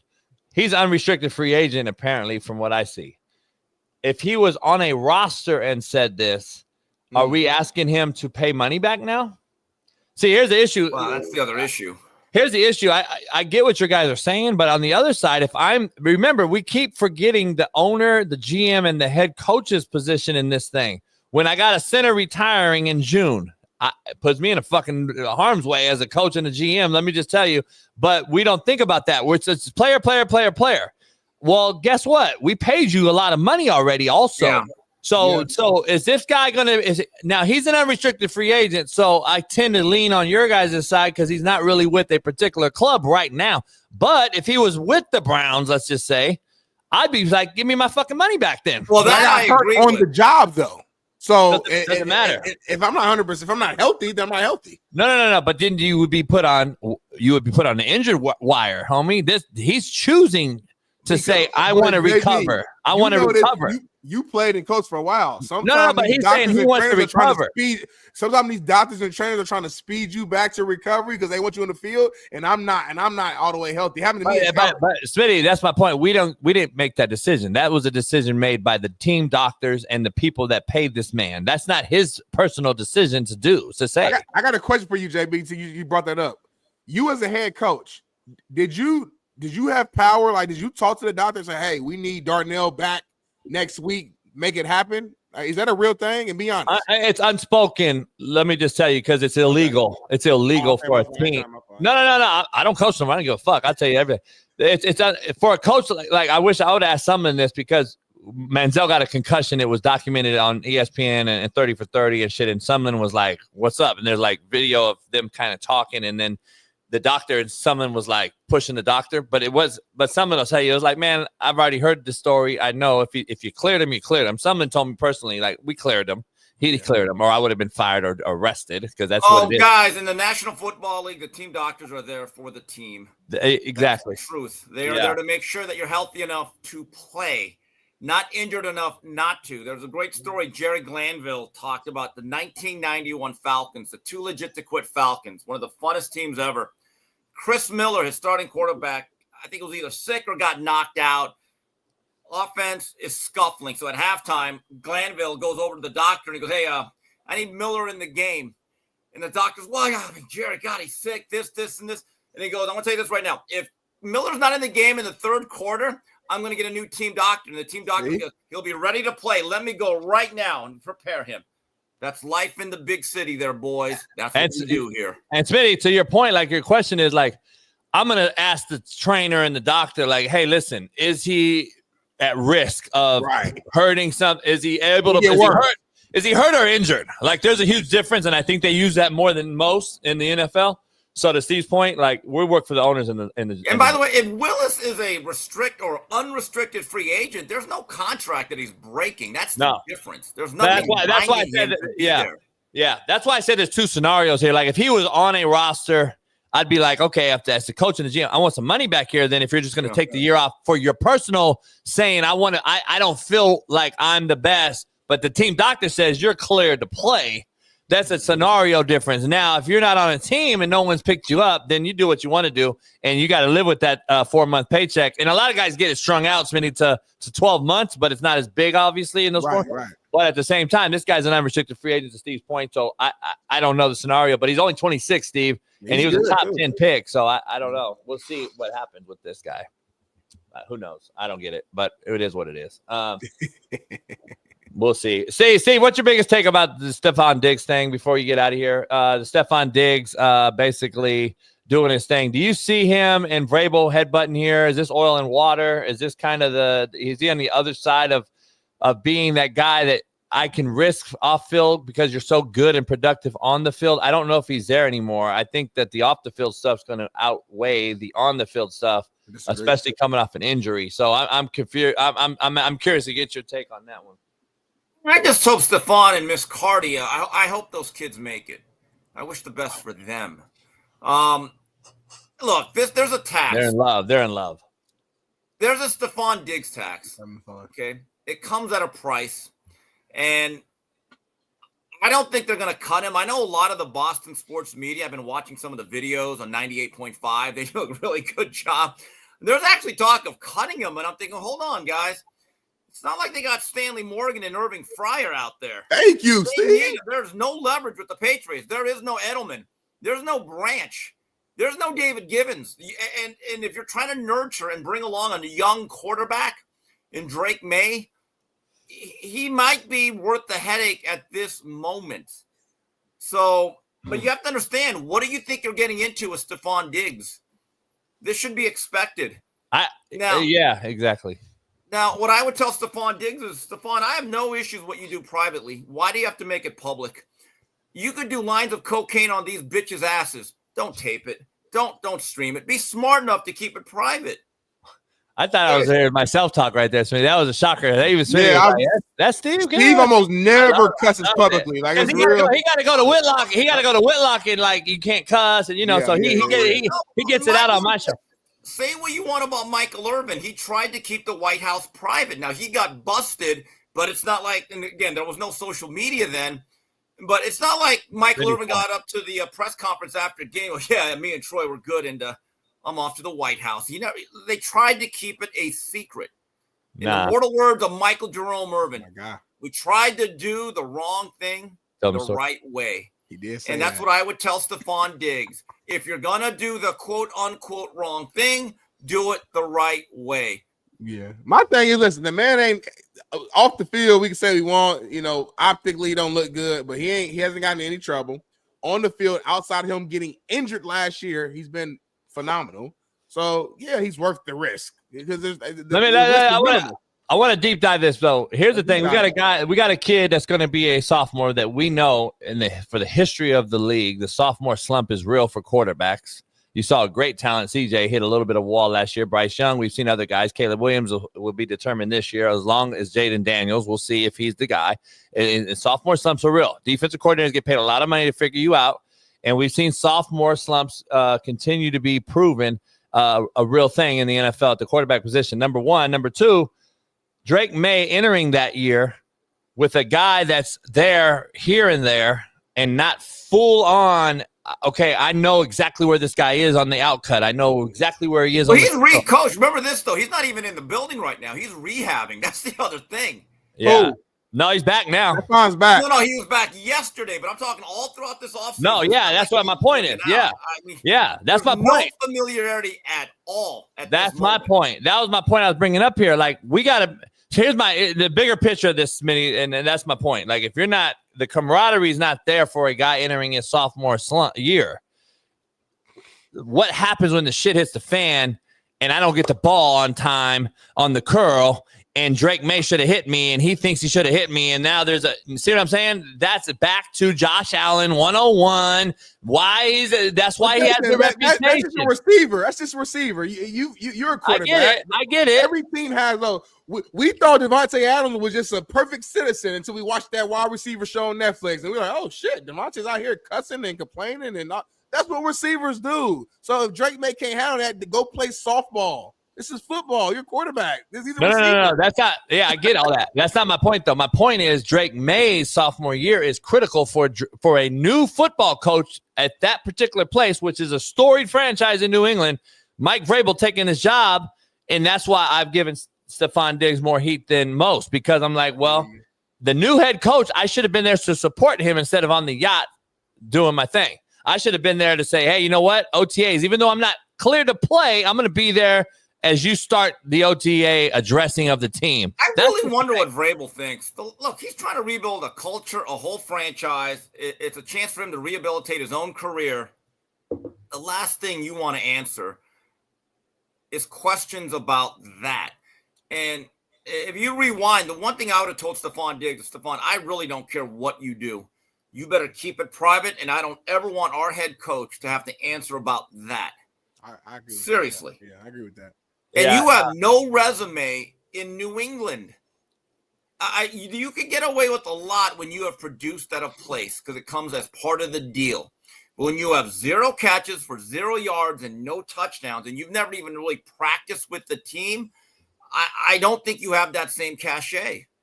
Yeah, I agree. That's kind of my biggest thing, especially with a quarterback that I think the New England Patriots, are they a team that's expected to, they're expected to be a lot better. And there's already concerns about 2 things based on what I've been listening to. And these are the guys much closer. Number one, Drake May's had some bad practices with interceptions. And again, we're in May. These are OTAs. I don't know what that really means, but some people are alarmed. The other thing is people say they've had a really good draft, and on paper they have. For this to be a great draft, Will Campbell actually has to be a tackle. And the people that have seen him, they have some concerns about his frame, his length, and is he athletic enough to actually anchor you at tackle? Now, he could be a really good guard, but unless you're Larry Allen or John Hanna, do you take a guard in the top 5 of any NFL draft? Nah, yeah, I mean, That's the question. Yeah, Jack Slater. Here's the thing. Like, let me ask you something real quick. And I want to clarify something, Smitty, that we may have been wrong on. This Ragno may have said something to Holmes and MCDC because they drafted a center in the second round. And so if they did, then that's good. Then he did it the right way. I don't, Yeah, and I just was looking at it, and I was like, okay, maybe there was something said. So Brad Holmes is not caught in the with his pants down here. So it looks like, and now is he going to be Ragno? I don't think so, not yet. But at least they have a center, and I don't know who the backup is. I don't know much about Detroit's roster in that depth, but we'll see. I'm sure they're going to still be good, formidable. But that division, Steve, I guess before we talk a little bit, is that division? Is it better than the AFC West? Or the AFC North? Is that the best division now with Chicago maybe being better in the offseason? What they've done, addressed. 3 other teams are in the playoffs already with Green Bay. Is that the best division in football? Well, the AFC West has Super Bowl trophies because of the Chiefs. More than one. I think the Chargers will be improved. The Broncos will be improved. They have a second-year quarterback that had a real good, strong rookie campaign, right? I think Detroit's going to decline, and I'm a big Detroit guy. I'm a big Dan Campbell guy. I just think they've lost so much. Yeah. And you have to replace both coordinators. Hutch may not be the same guy. You don't know. So yeah, that's what I'm saying. Tough one. This is going to be the hardest year for him. I look at Minnesota. I'm like, are they really better off with McCarthy? We don't know. Compared to Darnold? We literally don't know because that's my point, Smitty. Like, I don't know, I've never known the NFL to do things to say I don't know. Like, I've never seen the NFL franchises operate the way they do now because I think player empowerment is so big that I think now it's like, well, we're gonna try it. I've never seen a team try it after 14-2 season. Now, to Minnesota's, I guess, defense, it was always their plan, even last year, to go with JJ McCarthy. The only reason Darnold got the opportunity because of injury. So, I guess you can say they're just sticking to their original plan, but we shall see. Yeah, I don't know. Steve, you're on Whitlock? I am on Whitlock. We'll be talking about various things. And by the way, guys, what a sad day. It's inside the NBA is no longer on TNT. It'll never be the same. I don't care what anyone says. It'll never be Landry Shamet, Steve. It'll be a trivia question. Landry Shamet was the last person to score on the great TNT airing against that Knicks. I actually watched that last game, by the way. Did you? Yeah. So break that down real quick. So the greatest, in my opinion, the greatest sports show ever is that right there with those guys. I know they're transitioning. Charles Barkley's been super critical of TNT, how they handled it. He says they lost the NBA, blah, blah, blah. Where are you at? Do you, I know I've seen some tweets. I agree with you. There's no way that ESPN allows this particular show to continue the way it is. What do you think what do you think Barkley's, longevity is at that network? Well, he's made it clear. You're not overworking me. I'm not doing the car wash. We're not going to Bristol. And they absolutely better not jam in Malika Andrews or one of them onto the show. And it's not going to work. It ain't broke. Don't fix it. And if Barkley says something about the portly women in San Antonio and their churros, one of these other women's livers out there better not complain and have Barkley apologize. There's a special magic and a chemistry to that show. They should treat that like, hey, that's a different show. It's not like you guys. They actually had the guts to say things that you never did, so don't complain about it. Okay? That I would not even touch that show, but unfortunately, I have a sinking feeling that they will. My thing is like, I don't know. It's like these producers in the building have some common sense. The show works. It's been working for 20-some years. Just leave it. This is a win for you, ESPN, ABC. It's a huge win. Just let them do their thing. And I do feel like with the just addition of like having Pat McAfee at the network the last couple of years, and he's kind of just been doing whatever he wants to do. It kind of feels like they're giving a little bit of leeway to certain talent to be able to come over there and just be themselves. I mean, McAfee literally called Caitlin Clark a white bitch on air. You know what I'm saying? He's still there. He's fine, totally good. So I don't know. Part of me thinks that they're smart. They got to be smart enough to just let this show be what it is. Because to your point, Steve, Charles Barkley won't be there then. Shaq won't be. These guys, they don't need it. Ain't the show. Right. They're just in the show. So it's like the talent, they have all the leverage in this situation. And I would tell inside the NBA, that team, hey, guys, take it from me. Diversity is overrated. You don't need it. Just keep it the same. You don't need to add any more. You don't need to add any more layers to it. You don't need to have the obligatory extra female. You don't need to have you don't have the person that played in the WNBA. You already had Candace Parker, right? Isn't she there once? So she stays. No one else. I don't want Monica. Sometimes you feel like a McNutt. I don't need Chinny Concrete making up her racial stories. No, just stay on your lane, ruin your programs. Don't ruin ours. Is it fuck was I gonna say? Have they already agreed to bringing over like those other people, Vince Carter, all that? That's a good question. I didn't hear Candace that. Parker, are those all coming with them? Like, because you know how they have Draymond Green, they have people come in and fill in for Shaq. As far as I'm concerned, if you're on the team, you get brought over if you want to come over. Any existing ESPN talent, stay in your lane. Yeah. Chris Carter had one of the funniest lines. Chris Carter does a very good podcast, by the way. I forgot what it's called, with this older white guy. I give Chris Carter a lot of credit. I think it's good. I've actually been watching it. And he said, when ESPN has a game that starts at 8:30 and the pregame starts at 8, my television does not go to ESPN till about 8:30. He said they don't have good pregame or postgame shows. No, they don't. Not anymore. But I will say this. If Charles and that crew, and Charles really is the centerpiece, he is the bell cow of that show. Let's just be honest about it.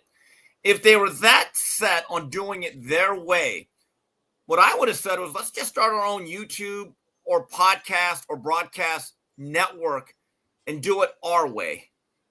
But maybe that's not possible. I don't know all the details, but let's see how this works out. Yeah, there's a lot to it. Because you'd have to get your own film production team and all that. You got to probably fund it. And then I know Shaq is really big keeping the same production team that, he wants to take care of the little guys. And like, it's just, and at this point too, like you said, they've been doing this for so long. I mean, Chuck has said publicly that he's probably going to do like 2 more years or whatever, and he's going to be done anyway. Steve, what is it? Do you know, Steve, is it a 4-year deal that they signed?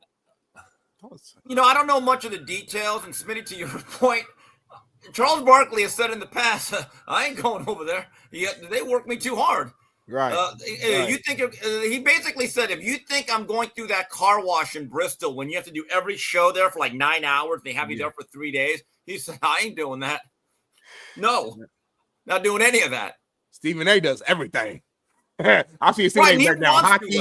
And to his credit, he wants to, and he has a good work ethic. Yeah, he does. He does that. Yeah. Barkley is like, no, I wouldn't even let Stephen A. Smith on that show. It's there's a chemistry, there's a magic to it. You know they are though. Stephen A.'s gonna be on there at least every now and then. I'm not saying like that's like a fifth guy, but he'll be there as a special fifth, I think, every now and then. You know they are. Well, I bet you Kendrick Perkins ain't on there. I actually want to see him though. I like to see that. Doesn't. Yeah, Barkley don't. I know, but I want to see them go at it on the show. Is what I'm saying. It's in my entertainment. But I don't think they will because Kendrick can't handle it, and Kendrick looks like a fucking brick shit house right now. He's huge. He tried to say he was going to lose weight, and he's gained weight. So those weren't photoshops. He's really that. Oh yeah, he's huge. Have you seen him from his house lately? He's huge. Those were pictures that people were making fun of him, and they kind of did the AI thing.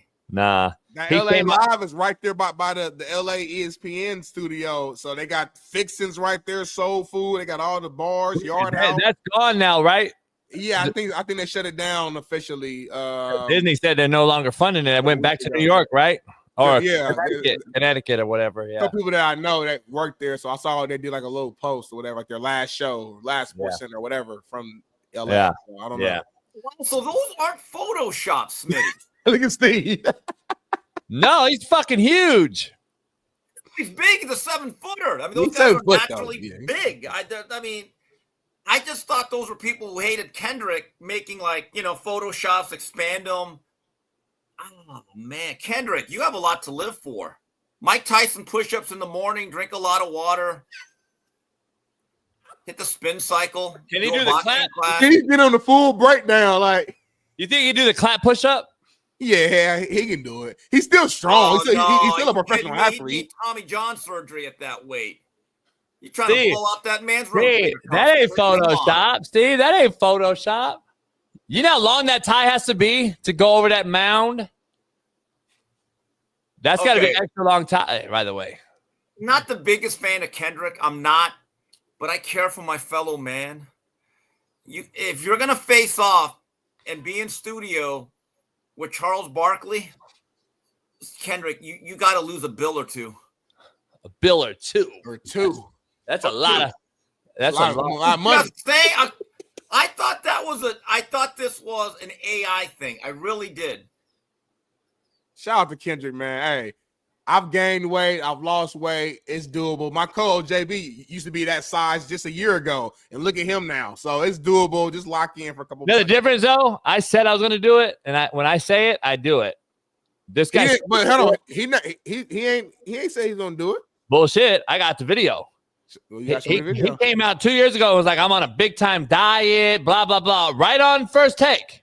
He lost it 2 years ago, but he gained it back. That happens sometimes. He didn't lose shit. And all it takes is about no more than an hour 15. That's a long workout for me. I'm more for it. You have to understand, the people that say I work out 2, 3, 4 hours, you better be bodybuilders. You better be Lou Ferrigno. You better be in like the Mr. Universe contest. They're texting Steve. They're not really working out in between segments. Right. I mean, my workouts are no more than really 45 minutes. You got to get that heart rate going. You take very short breaks. You time it out, intervals. You got to work on the intensity level, and that's it. Then you're done.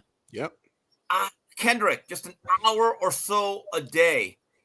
Call me. I will take you to 10 Goose Boxing. We're going to have you in fighting condition in a couple years. We're realistic here. I love how we're telling a former NBA player how to work out. Hey, you know what? It's crazy. He's eating all that good food in Texas though. He got which that is fine. Can you hit the treadmill? Can you jog? Can you do some push-ups, some pull-ups? He's you too don't even old. have to lift weights anymore. See, I don't work out at all. I continue to lose. Because I just stopped eating certain shit. Like, he's not going to stop eating. Our metabolism don't work that way no more. I can work out every day. If I eat shitty, I'm still gaining all that weight. Right now, he got to stop eating. If I was to bring him to a boxing gym, I'm not trying to make a joke out of it. Our workout would be no more than 1 round on the heavy bag, maybe 2 rounds of shadow boxing. I wouldn't even have him do mitts yet. He just would. I might kill the guy. Seriously. Oh, Kendrick, for your own health. Full workout plan. Do it for your family. God, that's real. He said he wouldn't have him do mitts yet. Steve is like, he got a full 8-week he's gonna build to it. Like, he got the full thing right now. That's real. Hey, no protein shake yet. No protein shake, right? No, protein's good. Oh. Protein is good, but I'd have a lot of fiber. Okay. I drink a lot of water and maybe even do intermittent fasting. Intermittent fasting. You don't need breakfast. It's not the most important meal of the day. That was all just corporate mumbo jumbo. But Kendrick, God, do it for you and your family. Steve, I'd be remiss if I didn't ask you some NBA stuff. Real quick, we got 2 small market teams. Is this the future of NBA? Because the viewership's down, and we got an Indiana team versus a OKC team, 2 mid-major. Basically, if we're talking college, mid-major universities playing each other here for the national title. This is what the NBA is. Major League Baseball has surpassed it in viewership. Hold on. The NBA can't win. If it's always the Lakers and Celtics and Knicks, it's fixed for the big markets. Then you get 2 really good teams, and people complain about it. And look, I'm not an NBA fan anymore. But in watching the Pacers on Saturday, I like that team. They're super good. I like Siakam. I think Siakam's a winning ball player. He does so many things on that floor that even when he only scores 10 points, he does so many other things. I'm like, that's a good player. He can play in a lot of different eras. He'd help a lot of different teams throughout NBA history win ball games. I have a lot of respect for his game. But I think it's a little unfair. Look, and the ratings are the ratings. But there's a part of me, and I'm hating. I'm glad LeBron's not in it. Okay? Yeah. So as soon as the Lakers are eliminated with LeBron at this point, I'm not unhappy about it. So, let me ask you, though, my big picture question. Is this the future, though, without the big three? Is the big three dead? They're using more, it looks like Boston, Denver. The teams that have won the last few years are kind of organically put together from the draft on. They're kind of the same teams that they've built.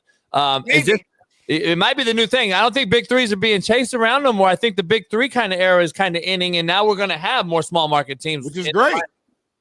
If more of the regular season was like playoff basketball and you wouldn't have all this load managing, I think a lot of people would be willing to give the NBA another shot. Yeah. What has happened the last 7-8 years in this whole Greg Popovich, LeBron era, not been good for the league. Has not been good for the league. It's anyway, guys, I gotta watch Whitlock. I'm on soon, so I'll see you guys Thursday. All right, we'll see you. All right. Later. I'm telling y'all, man, watch the NBA Finals, y'all. It's about to be a 7-game series, fast-paced, exciting, fun, loud basketball fan bases in both Oklahoma and Indiana. Watch it. Don't listen to what JB's saying. I know he hates basketball right now. Watch these finals, y'all. It's gonna be good.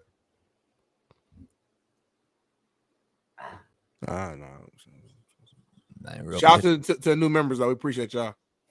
I don't know if it's real, though. Anyway, I thought it was Jennifer, but name spelled weird. But if there ain't no real picture on there, I don't trust it. And the name spelled weird. I don't trust the picture either. Name spelled weird. If I can't see your real picture, I don't even trust you. Yeah, the name spelled weird too. Because you could be like anything. Like, you ain't got a real picture. You can be like a 7-year-old. You know, I don't know what you are. Yeah, I agree. We got a new segment for you when we come back from the commercial. We do? Yeah, new segment for you. So get ready for that. I'm not prepared for it. You should be. Well, stay ready. You ain't got to get ready. Take a break. I'm gonna go on the couch and kind of lay down for a few minutes, get my mind right, get recharged, get my Jedrick Willis on, get re-energized, so I can finish out this last block the right way. Hold on, you're gonna go on the couch and get what? I'm gonna lean back on the couch, close my eyes, and kind of get recentered. Jennifer, let's see it. Quit your bitching. Okay, it is a girl because I don't think dudes talk like that. No, guys do talk like that. I'll put on a real pic. Quit your bitching. Guys talk like that? I can't even say it without changing my voice. Certain guys. Not the ones I hang with. No, I'll get a picture up. Quit your bitching. Like, that's the way I gotta say it every time I say it. They're actually the guys you do hang out with. Actually not. I hang out with like real men, you know what I'm saying? Guys who, and when I say real men, I'm not talking about no street cats because I'm not a street cat. I'm from the street. I'm not a street cat. So how long is the power nap going to be right now? We only got a 4-minute break. 3 minutes. You gotta think like you can rejuvenize yourself that fast. Yeah, I'm young, and I don't smoke every day, and I don't drink every day, so my body works. So yeah, you know, we get up early, Jason. We like this morning. When you said that, who are you referring to? You said that like you said that like factual, like you know somebody that smokes and drinks every day. I don't know anyone who does it every day. I'm just saying I don't do that, so that's why my body's able to like recharge and refresh. You know, we get up so early in the morning. Like I was so tired this morning. I was sleeping so good. My bed. You were up early though, because you were in the show early, like doing whole. I mean, I'm always up early. I don't come over here early because like for what? Like I'm about to be on here for 3.5 hours straightforward. You got me for 3.5 hours. I'm not gonna give you extra 3.5 in the beginning. 3.5. Because a lot of times the show in a 9:20, 9:15. So you want me to come home at 5? You take pills? 5:25. You take pills? What type of pills? Like B12, like little, you know, like men health. Like 30 years old is when I learned you gotta start taking some things. Not a lot of shit. Like you can still work out the vitamins, like some vitamin. Like, you know, you take some little, you know, this little thing, multivitamin. I need to get back on it. I did for a little while. I need to get back on it. Now I don't know if it's true that it works. I have no idea. I've been taking little shots and shit like that. I don't do that. Yes, you do. You put me on to something. Well, you didn't put me on, but you talk about it all the time, like your little vitamin shot, vitamin C, your fucking. Oh no. I'm talking about like the healthy shit. Yeah. Turmeric. Oh yeah. Like I'll make that in a juicer though. Okay, same thing though. Well, you can put turmeric and cinnamon and honey. You put that shit in water with some some cayenne, a little lime. I think turmeric helps with inflammation, if I'm not mistaken. Yeah, and you mix metabolism, cayenne, shit like metabolism, ginger. Yep. Ginger cuts fat, which you need to do. It cuts fat, so that's what Kendrick Perkins and you need to get on. I look great right now. If I took my shirt off, these women lose their mind. But CMOS is another one. That's a big Dr. Jesse Morris one. CMOS. I get CMOS in the water in the ocean. I get the real CMOS, but that's why you got, you know what I mean? You can't be messing with that, huh? Now you talk about algae bloom. Not algae blue, according to contrary to belief of one of these fucks in the chat, but it's algae bloom that's killing all the wildlife.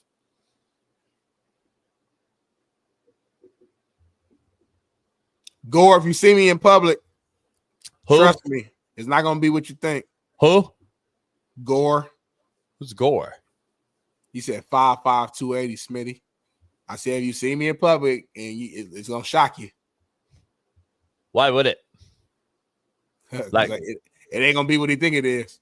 Like if you see Gore, are you just like firing on him, or are you saying just because he sees you? No, I just see he hasn't said anything like bad enough for me to like fire on him. You know, I got too much to lose right now anyway. Hey, we grew up with that. We used to use that word fire on your ass. That was like a big. Now it's like, then it turned into like I'm still on him. Yeah, then that came later, and then it off on him. Yeah, that was his ass. Yeah, that was later, and then my era, homie. Yeah, then the dead homies. Yeah, that's your era. That dead homie on I like Geo. I'm gonna bring that back. Yeah, I'm gonna bring fire on. I'm gonna bring fire on his ass. Yeah.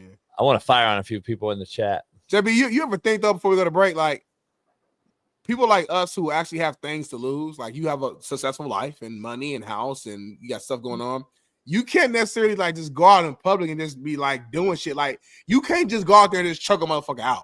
You can't just go out there and fire off on somebody. I mean, you could, but it would literally like you would be affected tremendously versus somebody else.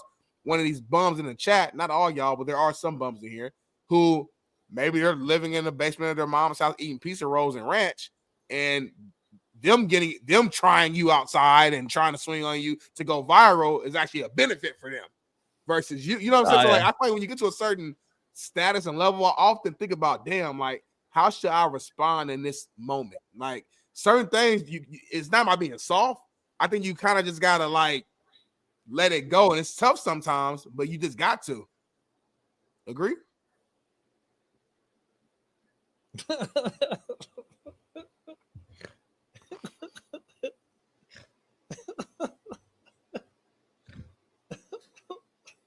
I'm snorting, homie. Oh my god, be so fucking funny. That's the funniest shit I've seen today, or in a week or 2 weeks, or actually. Only time you'll see me is if I was paying you to turn tricks, bitch.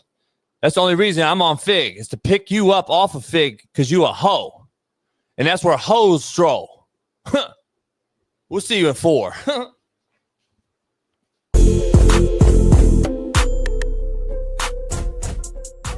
Hey, well, fuck it. I'll go home tonight. I'll drink my yak and smoke my stick, and I'll get it back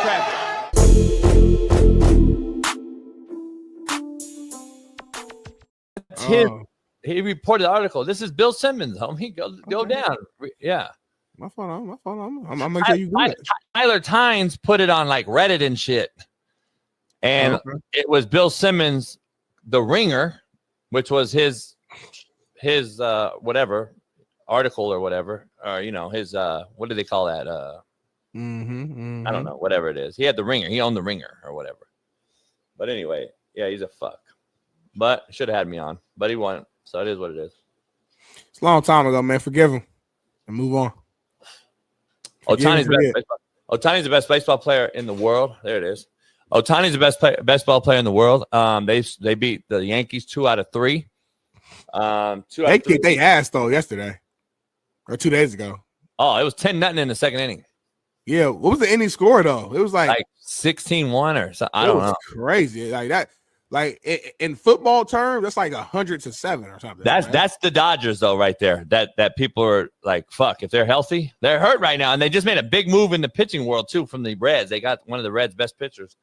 It's crazy. There's a video of him falling asleep during the game. I should have sent it to you. I saw it somewhere. By the way, he's the only player in baseball that tells the ref every time, the umpire, when he's up to bat, how are you doing?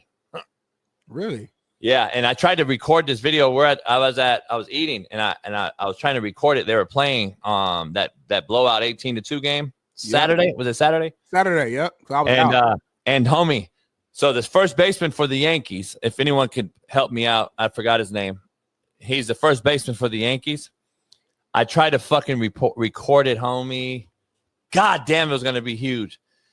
So the first baseman sitting there when Ohtani gets to first. And I don't know, it would be hard to find the video, but gets Paul Goldschmidt, the first base for the Yankees.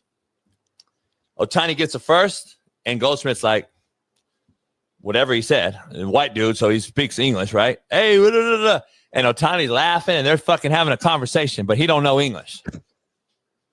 So Paul Goldschmidt knows Japanese? Is that what the fuck you're telling me? Stop the cap, homie. So my thing, real quick, are you telling me that you were not able to capture the audio of Ohtani coming to bat and saying how you doing? Or I know you need the video, but did you get the actual audio of him like saying what he said? I got the audio, but I didn't get the video. Fuck. Is it possible we could like import the audio? Can you go find the audio real quick and just put it on here so we can hear it? Ohtani, nice hit. Tamino. Thank you, Paul. That Dodgers +7. Dodgers +7.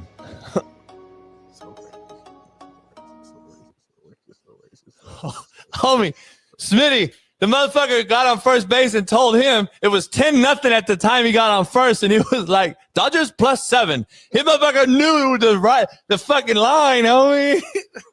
Off the bat, he told Paul Goldsmith, I know the line. The Paul Goldsmith, take me out of the show. Take me out of the screen. I'm going to show you exactly how it went down. Hey, Ohtani, great fucking hit, man. You're killing it this year. Hey, Ohtani, what's the fucking line today? God damn, you're beating the shit out of us. Dodgers +7. Hey, good luck the rest of the season, Paul. Motherfucker don't know English, though? Get the fuck out of here, homie.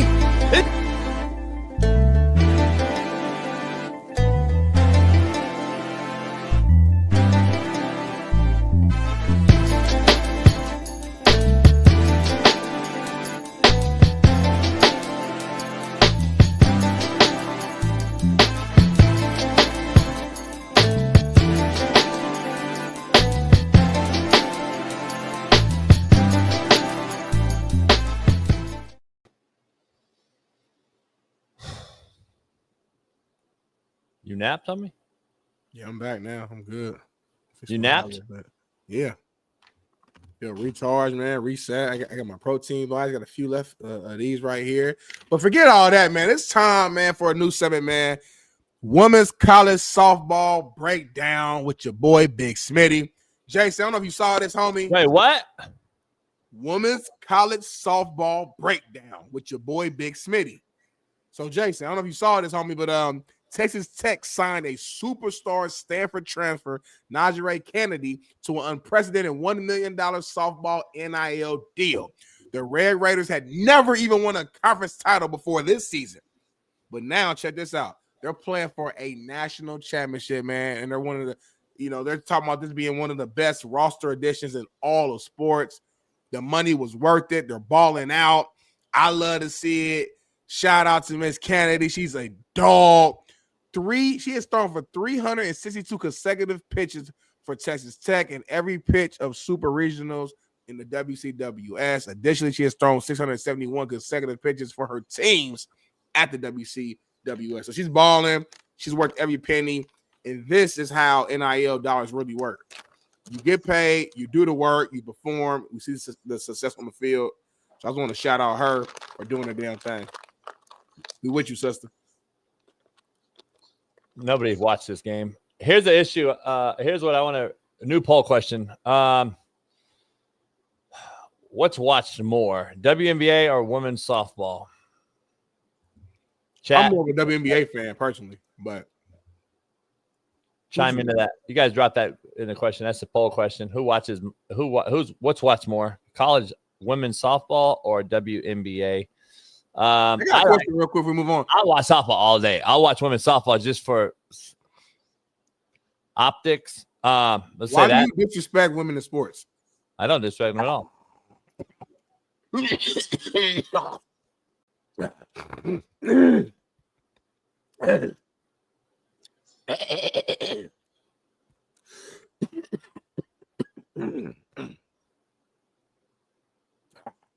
What does the shake do? I've always wanted to.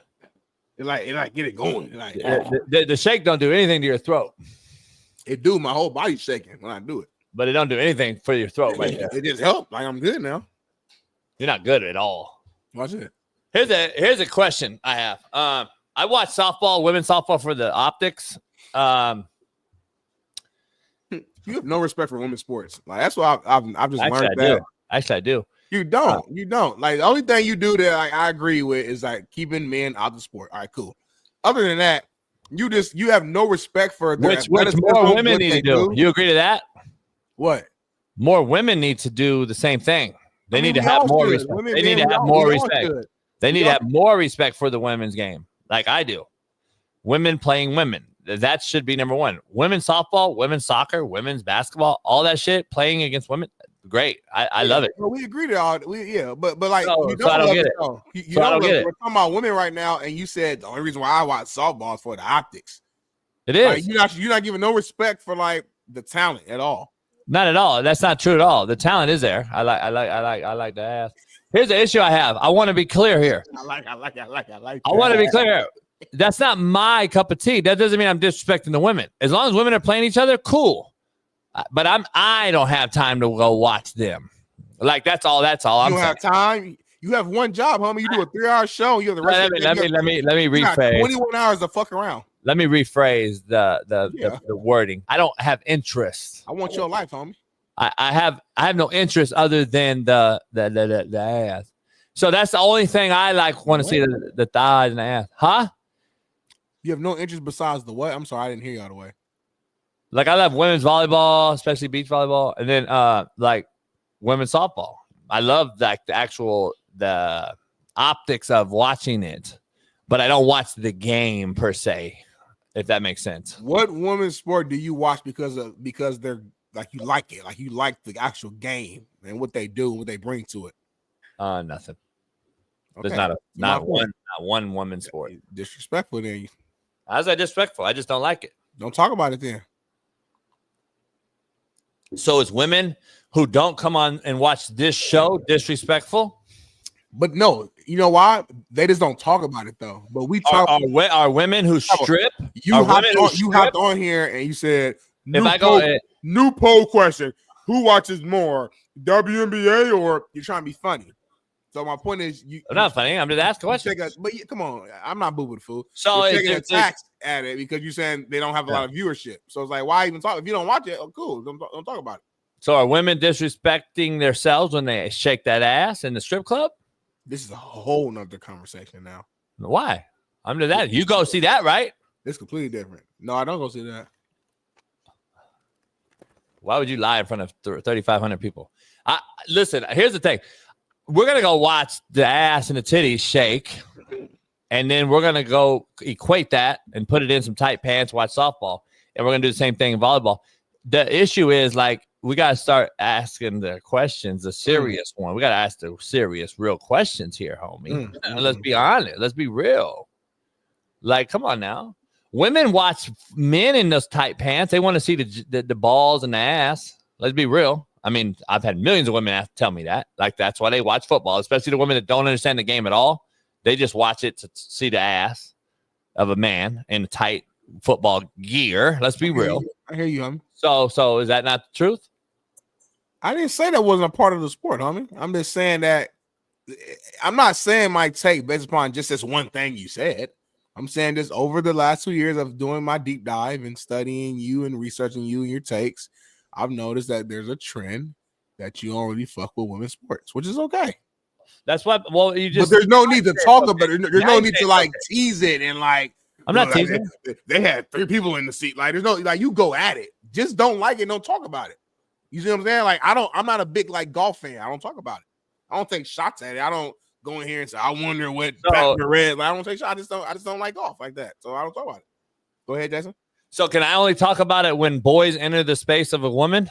Is that when? Because that's something that you're passionate. That's something that you're passionate behind. So yeah, that's the only part I can talk about. Yes.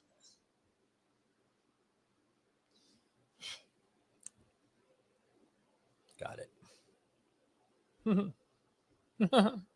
Gene, have you spoke with most men?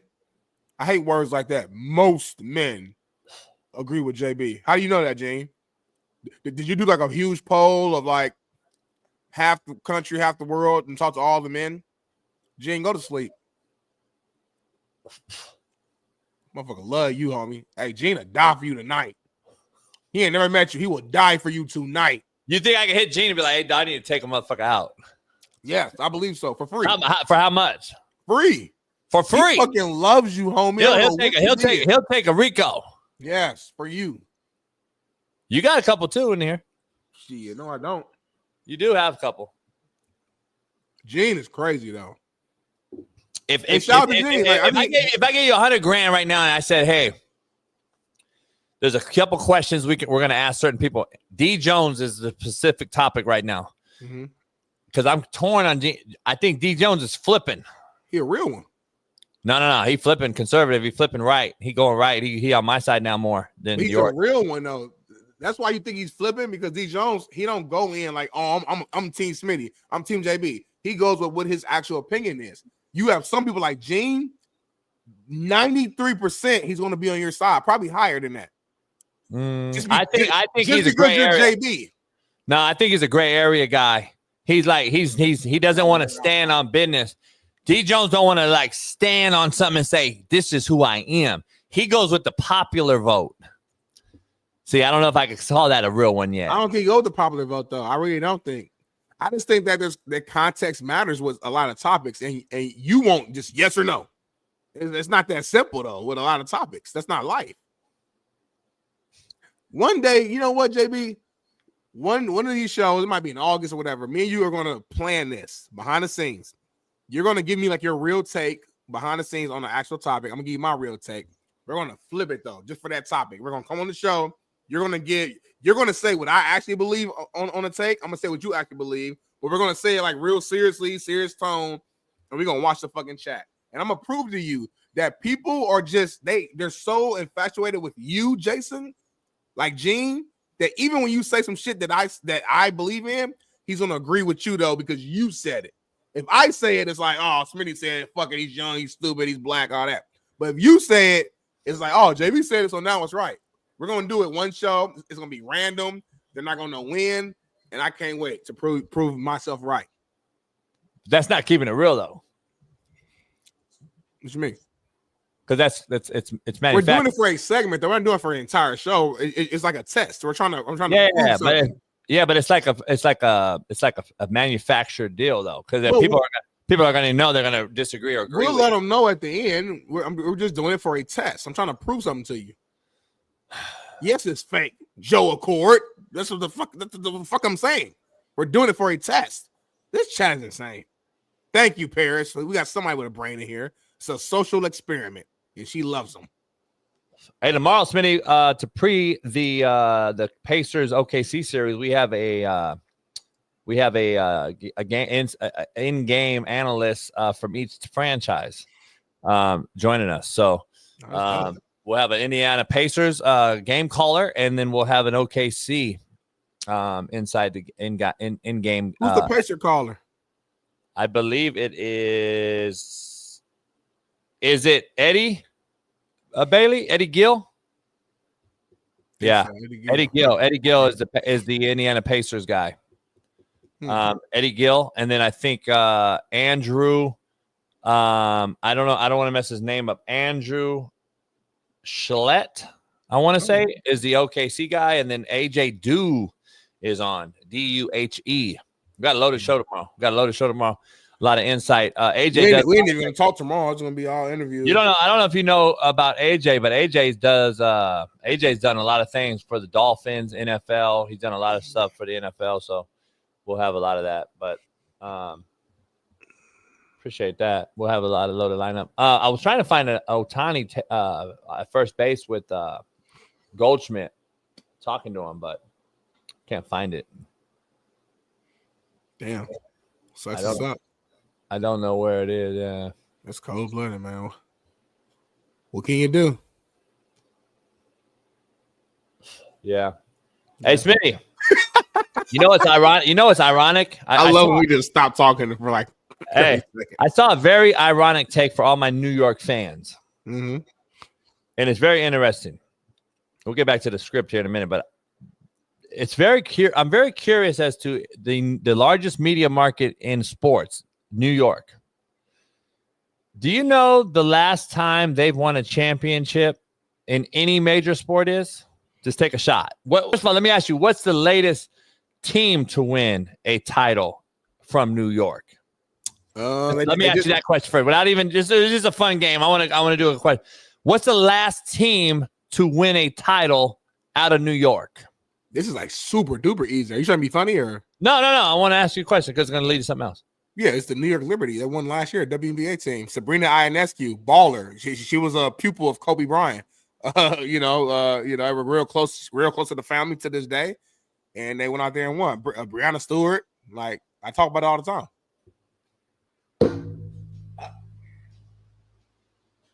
Made my point.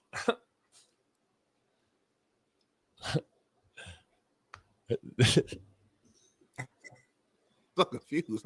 That's the team, homie. That's the team. Seriously.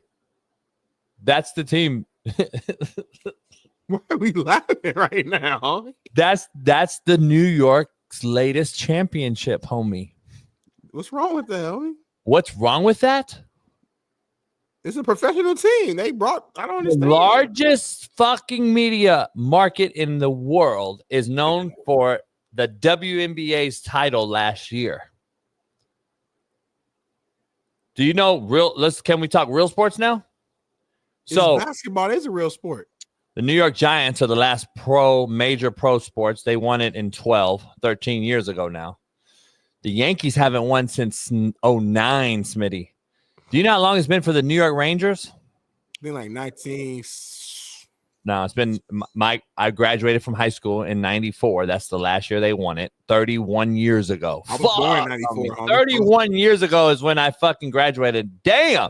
You graduated when I was born. Hey, Smitty, that's You're crazy. old as shit. I didn't realize that. The Mets, Smitty, the Mets haven't won since 86. I remember that game. No, you don't. I do. I was 10.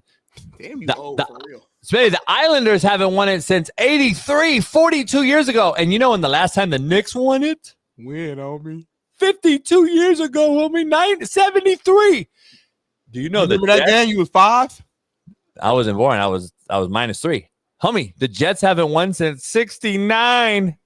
Ooh-wee. It's your favorite number. And you know when the Brooklyn Nets won it? Never, homie. Never. But guess what? You got the Liberty. That's cool though. That means I don't understand that. They finally bought something to the You got the Liberty, homie. You got the Liberty, homie. That's your claim to fame, the fucking Liberty. The Liberty is the last team to win it, homie, in fucking New York, the #1 media market. Stop. At least LA got the Dodgers, the Kings, the Lakers. We continue to still win, homie. The New York media market. I'm tired of hearing about you. The reason I brought this up, Finney, because I've been getting hit up by these New York fanboys that are talking about New York sports versus LA. You're out of your fucking mind. I had to literally go look this shit up. Y'all ain't done shit. The Liberty is your claim to fame, homie? Holy shit. New York, eat a dick. LA on mine, motherfuckers. Stop, hey, you trying to start the beef back. Hold on. We all saw love. Fuck all that. You trying to bring back the West Coast, East Coast beef. We don't want all that and the tragedies that follows. New York fans is wild. West Coast fans wild. We do not need that. It's all love. They're not wild. It's all love, homie. Just relax. You know what I mean? It's all competitive. You trying to start this. Like, you got to. That's why I said people with platforms, you got a certain amount of power that's important. And you got to understand that, Jason. You started to do all this yelling. Now you got Gene and all your people. Yeah, fuck the East Coast. And now you're causing issues that don't need to be out there, Jason. It's time to mature up. It's time to grow. Are you ready to grow? So she said. Let me ask you something. What you gonna ask me, homie? We got a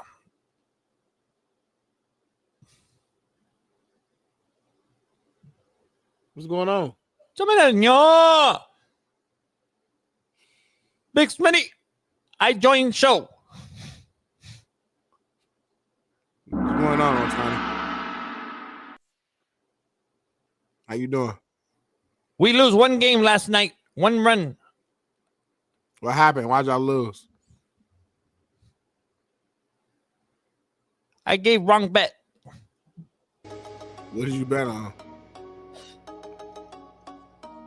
Dodgers +3 versus Met. We lose 4-3. So how do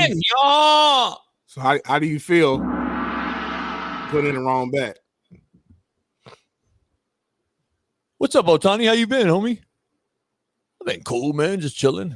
Places bet. What's the bet you got for me today? Dodger +7 versus Guardian.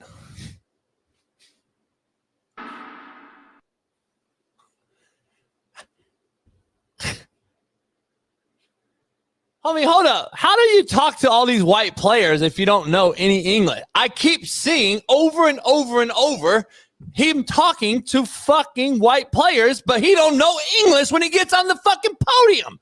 I'm still confused as to how speak his language, homie. These guys are in a full conversation, homie. They can speak his language, homie. They can speak his language now. Yes, duh. Look at that shit. Hold on. Go back. Rewind that. He fell asleep during the game. Go back to right here. Watch this, though. Play it.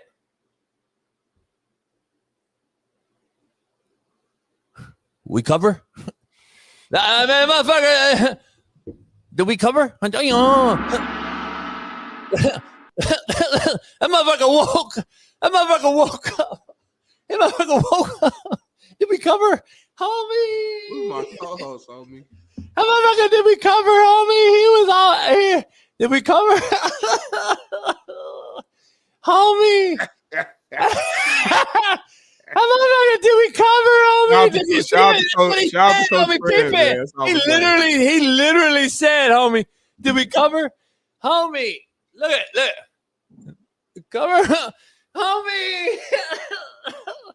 This cat, homie, I'm on you, Otani. Unless you give me some bread, homie, I'm on your ass. I'm still want to know why Wuber hasn't been fucking arrested, homie.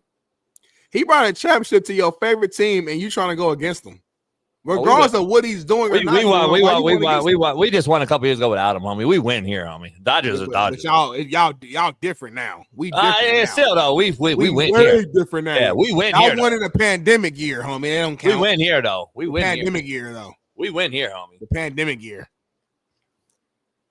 We got cheated by a Houston team that cheated a bunch of teams out still inside. You ain't trying, homie.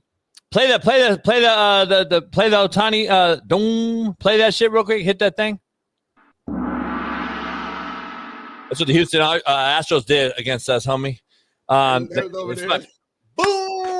Yeah,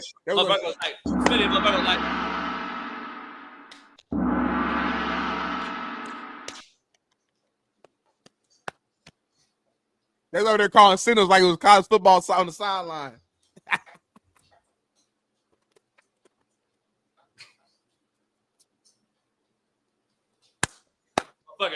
Motherfucker's up there. Boom. Yard. They going yard. Oh. Homie, like motherfucker, Houston Astros cheated the fuck out of the. So why are them motherfuckers not on? Why are they not Pete Rosed? They did get in trouble. No, why aren't they Pete Rosed? What do you mean? Like, yeah, that manipulated betting world, manipulated fucking the victory outcomes. They got in a lot of trouble. I can't remember. Nah, they didn't get a lot of trouble. They didn't get no lot of trouble. They didn't get no lot of trouble. Not one of them motherfuckers got Pete Rosed. Them boys are hated. Shit. They hated, but nothing happened. Nah, something happened. I just can't remember the full breakdown, but some shit went down. Homie, nothing really happened. Let's be real. Nah, it was hold on, homie. I know I'm not tripping. I just don't remember it because it was a couple years ago now. And I got life be doing it. Who has your question? They got a slap on the fucking wrist, homie. They didn't get The Astros face severe penalties, including a $5 million fine, the loss of draft picks, and the dismissal of key personnel, including their manager and their GM. What you talking about, homie? You crazy as hell. You be just talking, JB. You be talking. So did they get Pete Rose again? Nothing happened, homie. Who got fired? Who gives a fuck? We don't manager even know. And the GM, homie. You don't even know who got fired. The manager and the GM. Nobody even got. You don't even know who got fired. I'm telling you, the manager and the GM. And they lost draft pick. Motherfucker was like 2 inside. Motherfucker curveball coming. Motherfucker stroke. Remember that game? The Dodgers was on fire. I mean, the Dodgers was like fucking hit like 8 home runs. These motherfuckers lost that game. I was like, what the fuck, homie? How the fuck you know every pitch, homie? We got a little bit breaking news though. Breaking news. Yeah.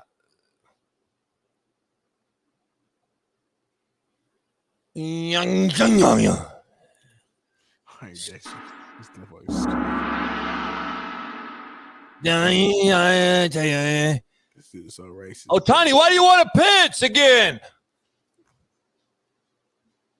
This dude's so racist. I dictate over under on the mound. I dictate over under. I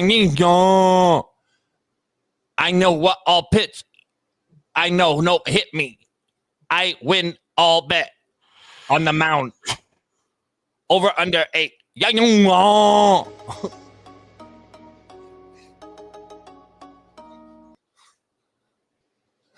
That motherfucker, homie's gonna dictate everything. You don't tell me. Don't sit up here and tell me, homie, you don't think Ohtani wants to get on that fucking mound to control the narrative on the fucking over-under? You're crazy.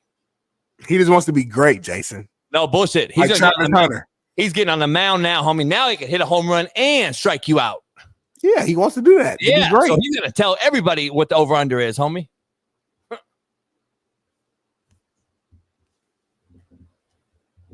Hey, Chris, it's okay. Just tell him that they're Oriental. I am not collaborating on this post. Oriental gives everybody a pass on Asian because we don't know what he is. So we could just say he's Oriental. So that means he covers Japanese, Korean, South Korean, Chinese. Just say Oriental. Chris, you're all right. Tell your friends. Just say Oriental. We do an Oriental segment. They do not like that, actually. And we do know Ohtani. Ohtani's Japanese born. We've been knowing that, homie. Would you bet that he would pitch a no-hitter in like his like between first and fifth start of the year? No. I would. Not in that range. If you say this season, hell yeah. But not in that range. Not the first to fifth season.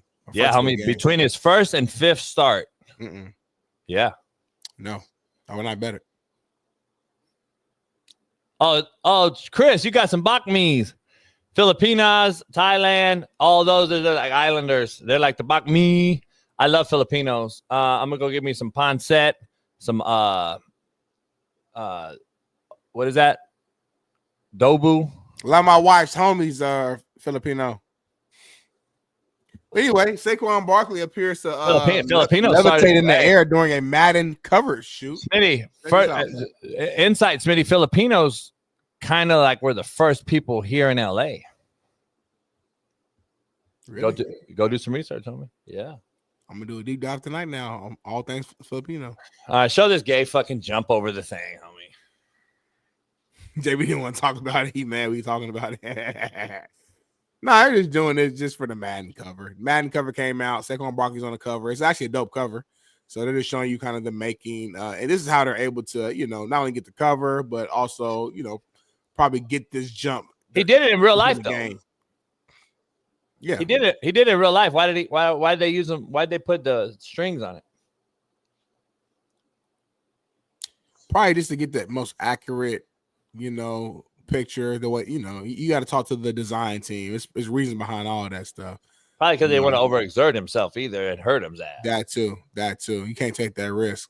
But it's dope to be on the Madden cover. That's all I'm gonna say. It's dope to be on the Madden cover. So shout out to Saquon Barkley. Definitely earned it. You know what I'm saying? This is probably a childhood dream of his, and now he's on it. And Super Bowl champion, led the league in rushing on the Madden cover. What more can you ask for? Yes, sir. I'm knocking on wood for him. The Madden curse stopped, homie. I'm knocking on wood for him, homie. Josh Allen was on the Madden cover, homie. I didn't mention it. I didn't mention nothing. I'm just knocking on wood for him. Homie. I didn't say nothing, homie. I didn't say nothing. Josh Allen was on 2024 cover, homie. It stopped. We good. They put John Madden on that motherfucker. He passed. I'm like, shit, that shit crazy. Everybody on that motherfucker got hurt. Like literally for like 21 years straight or something. It's fucking crazy. I was like, oh, I wouldn't want to be on that motherfucker. It stopped though. It stopped. How does it stop? The cover stopped, homie. Now I will say this: last year they had CMC on the cover though. That's what I'm saying. But 2024 they had Josh Allen though. He didn't get hurt. He did get hurt though. No, he didn't. That's on 24. 24? He won MVP that year, didn't he? What year? 24. What's that? What year is it? 2024. I don't know what you're talking about. Foe.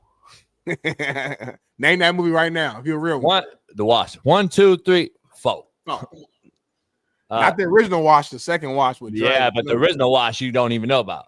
I just told you about it. I just told you it wasn't the original Wash. I just gave you that. I agree with Trell. I believe next year's Madden cover will be Travis Hunter if he does if he does what we think he's gonna do. If he does anything close, he'll be on the cover next year. Why are you smiling, homie?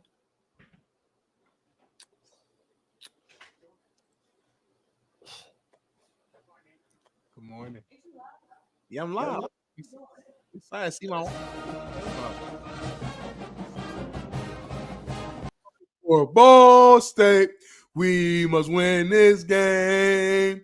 Onward now, you Cardinals, bring glory to your name. Fight, fight, fight. Here's to both our colors, Cardinal and white.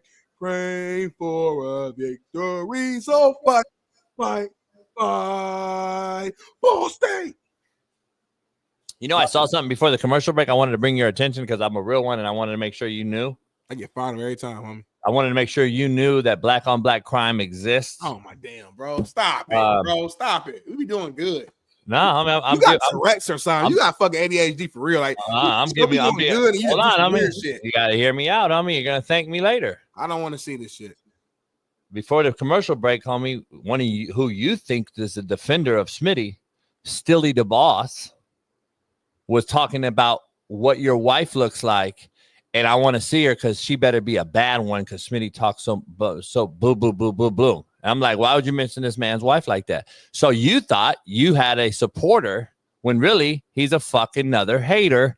And I just want to throw that out there, homie. So Stilly the boss is again proving he's a bitch, and he went at you. So I'm keeping it real with you as your co-host and letting you know the real. So he brought up your wife, and that's a bitch move.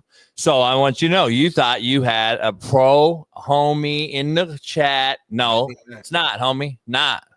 So again, now what? Now address him. Now address him. I appreciate that, JB, for apologize to me now. I appreciate. We don't apologize. You know what I'm saying? It happened. I can't go back. But I appreciate you for shouting out. I didn't see the quote. I'm glad I didn't see it. But I don't get these peons a lot of attention. A lot of times they say things because they want to get us fired up. They want to get me mad. They want to get me off my rocker. But there's no point to, because I know if I saw Steely the Boss in person, it'd be a whole nother energy. Oh my gosh, Big Smitty, I watch your show every day. Can I please take a picture with you? Oh my God, can I take a selfie with you? I see these fans in real life. He's a backstabber. He's a backstabber. Yeah, you know what I'm saying. But I told you a few minutes ago, I said I don't have no real fans in the chat for real. And I'm cool with that. I'm not crying over it. Fuck it. I don't care. I like that. I like playing away games. I like getting booed, contrary to belief. So I'm fine with it. I'm chilling. You want to address this, Smitty? JB, didn't you say you never lost your Coffeeville? Hold on. JB, didn't you say you never lost your Coffeeville? JB, didn't you say you never lost your Coffeeville? Can you translate to Ebonics? All right, what he's really saying is, Jason Brown, didn't you say that you never lost to Coffeeville? Thank you. We corrected it. We correct the chat. That's what I did say. So go ahead. I'm waiting on what you have to say about that. I did say that.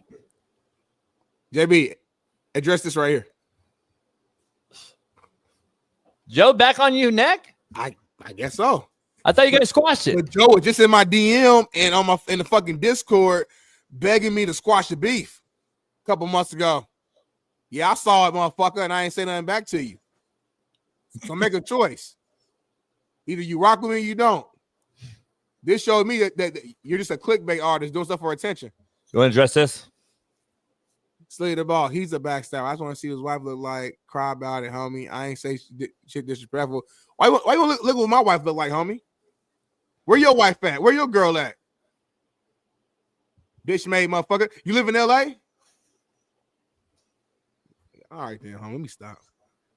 I'm gonna chill. People ask me what your wife look like. Don't worry about my wife look like, homie. It's my wife.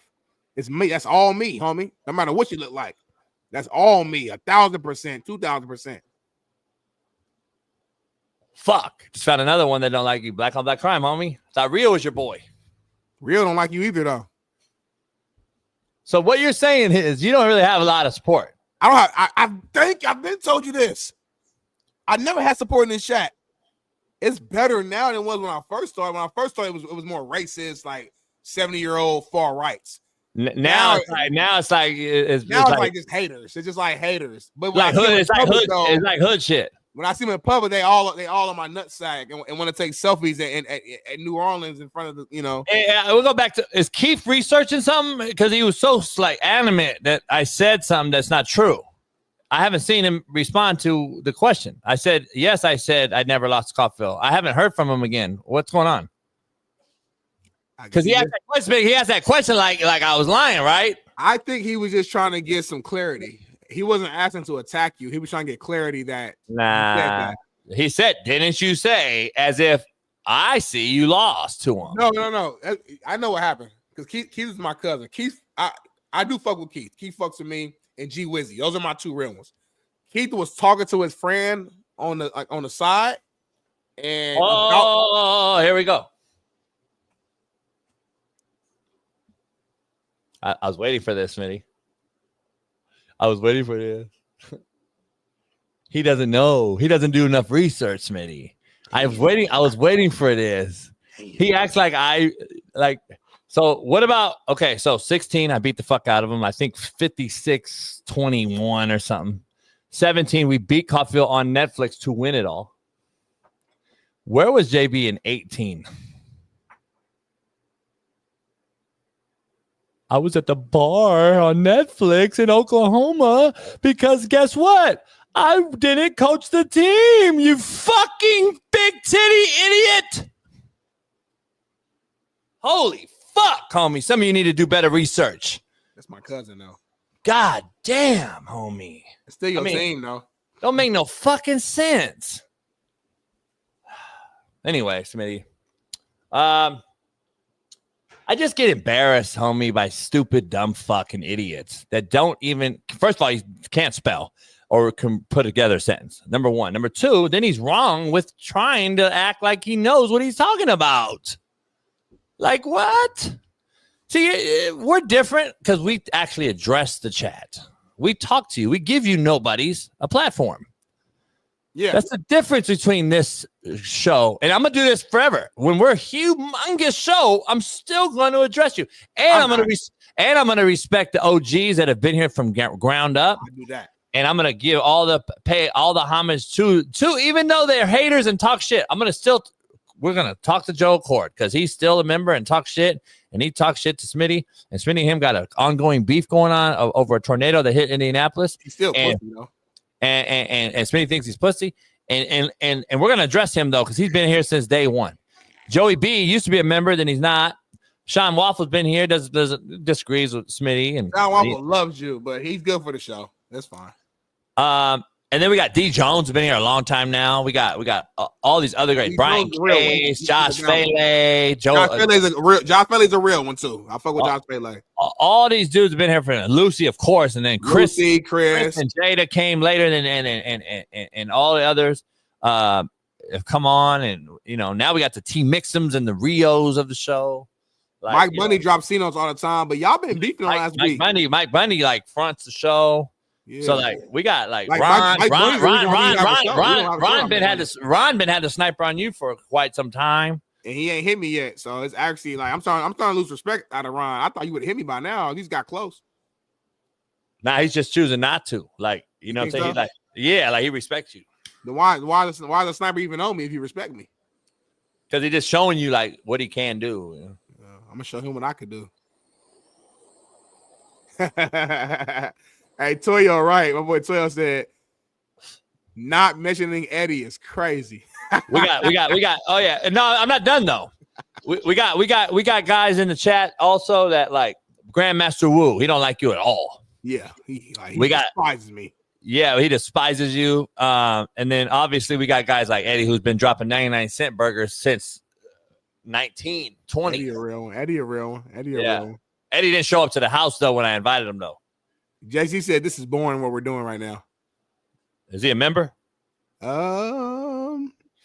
Yeah, he is a member. No, he's not. Yes, he is. He's green. He's not green. His name's green. No, he's green. Let me see. Look at it. Oh, okay, yeah. He's a member. My bad. So I respect that. What can we do right now to entertain for the last 10 minutes, JC? Let us know right now. We'll do it. Boston Richie, he just talks shit. Boston Richie's I think Boston Richie's a weirdo. You think so? Why? I don't know. I think he's a weirdo. We're gonna start taking calls though, because it's the down season right now. So everybody knows this is kind of the down season. That's why we do a year-round show. But it's a down season because there's no football right now, and there's UFL, USFL. Shout out to Mike Bunny gifting 10 more members. Mike Bunny keeps the show alive. If Mike Bunny ever just stop watching the show, our show would just shut down. We could take caller. We could do callers if you want. We ain't did it in years. We never do callers. Let's do calls right now. Let's see what we got. Andre Miller. Shout out to Andre Miller, the legend, point guard for a long time. Team Smitty, appreciate you. Oh, by the way, I talked to Andre. We're gonna get Andre on the show. I know he's right here. Yeah, appreciate you. We're gonna get Andre on the show. We're gonna get the chat is in the deal. Members only. If you're not a member, do members only. Baddie. For call-ins. We don't want no lames calling in. Ricardo, member up. Member only. Go member only so he can't call in. Fucking Puerto Rican bitch. Man, that smells good over there. I first said Ricardo. Ricardo who? Is Lucy with you, motherfucker? Lucy. Is Ricardo and Lucy? You don't even know what I'm referring to. Yeah. Come on now. T Mixum, the link is out, T Mixum. Click the link. Hurry up, y'all. Y'all got 1 minute or we're gonna change our mind. This fucking weak ass. Oh yeah, let's go, Joe. You so lame. What's up? What? Hey, listen, I have no issue. Let me turn this off. I have no issue with the weather. The Thunder are gonna kick your fucking ass, dude. It's not even close. And you keep talking all this shit about the Pacers. What are they gonna do? They're gonna lose in 5 fucking games, Smitty. I'll bet you. I'll put a C note in this fucking bet. I'll put a C note in the chat. The moment they lose, first thing. But if they win, hurry up, homie. You keep hurry up. Say it. I want you to apologize for talking shit about my Thunder. How about this? I got you one better. If the Thunder beat my Pacers, I'm going to beat your ass. How about that? How about this? Indiana wins. How about that? If the Pacers win, you're going to give me $100. It's a win-win either way. Pacers win. If the Thunder win, I'm going to beat your ass. If the Pacers win, you're going to give me $100. If the Pacers win. How about the Pacers win? I leave the show forever. You want to play? You want to play games? You want to play games? I'll play games. I will fucking leave the show forever if the Pacers win. But if the Thunder win, you're gonna apologize to me for being a fucking dick to me. I ain't gonna do shit. You disrespected me, homie. You disrespected me. It was a tornado in my city of Indianapolis. That's over, buddy. You did not tell me, and we had. That's over. I thought we made up. From there, you dumbass. I thought we were cool again, Joe. You're on the east side of Indianapolis, not the west side, you fucking clown. I'm talking right now. You never fucking came to me and asked for me. You never once, and that's fine. That's fine. I don't care about that shit before, and I helped you after that too. So fuck you. I'm just talking about the Thunder, bro. I'm just talking about the Thunder. You're taking it back. You're taking it personal again about the fucking tornado again. I don't care about that. That's where this is stemming from, Joe Accor. You're still mad about the fucking weather because you got it wrong. I didn't get it wrong. You never fucking asked me what was going on. I was helping many other people, and I pretty much talked to a lot of people out of fucking tornadoes that day. But not once this Smitty going this. You've been in the Discord 3 times in the last 3 fucking weeks. So shut the fuck up. Shut the fuck up. It's my show. It's my show. I'll mute you right now. I'm talking about the Thunder. We can't hear you. We can't hear you. I got the power. Now you talk. Oh, man. You just here. How about that? That's what the fucking Indiana Pacers are gonna do. Kick my ass. Homie, I got it. Paris. Paris, you already know what to do. Homie, I almost threw up, homie. I almost threw up because he's really mad. He's hot for real. He don't know even you were just like, you wanted anything he did. There's no way he could have been wrong on that episode. He messaged me in the Discord. He's been pissed for a long time. He's saying the weather ain't got nothing to do with it, but the weather is the foundation of it. He went back to tornado. He said he fucked a lot of people during the weather. Homie, he said he fucked a lot of people over on the tornado being wrong on the tornado. I gotta get that clipped, homie. He said he fucked over a lot of people because the tornado was wrong on his prediction, homie.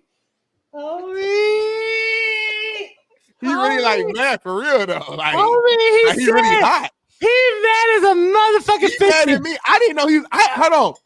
I said nothing to Joe Accor in like weeks. I didn't even know the motherfucker was an OKC fan. He's taking it personally. He really like hot, homie. I ain't even said nothing bad about OKC. He's like he made this up in his brain. Homie, I ain't said nothing bad about OKC. I've been talking about the Knicks. I'm actually weak, homie. That's like hilarious. my body's weak right now. My body's weak. But that shows you your fans, they don't love me. Look, Shaun Waffle. Smitty got smoked. Hey, he had his moment. He had his moment. There you go, Joe Accor. You did a great job, homie. Homie, I thought that shit was fun. I didn't know.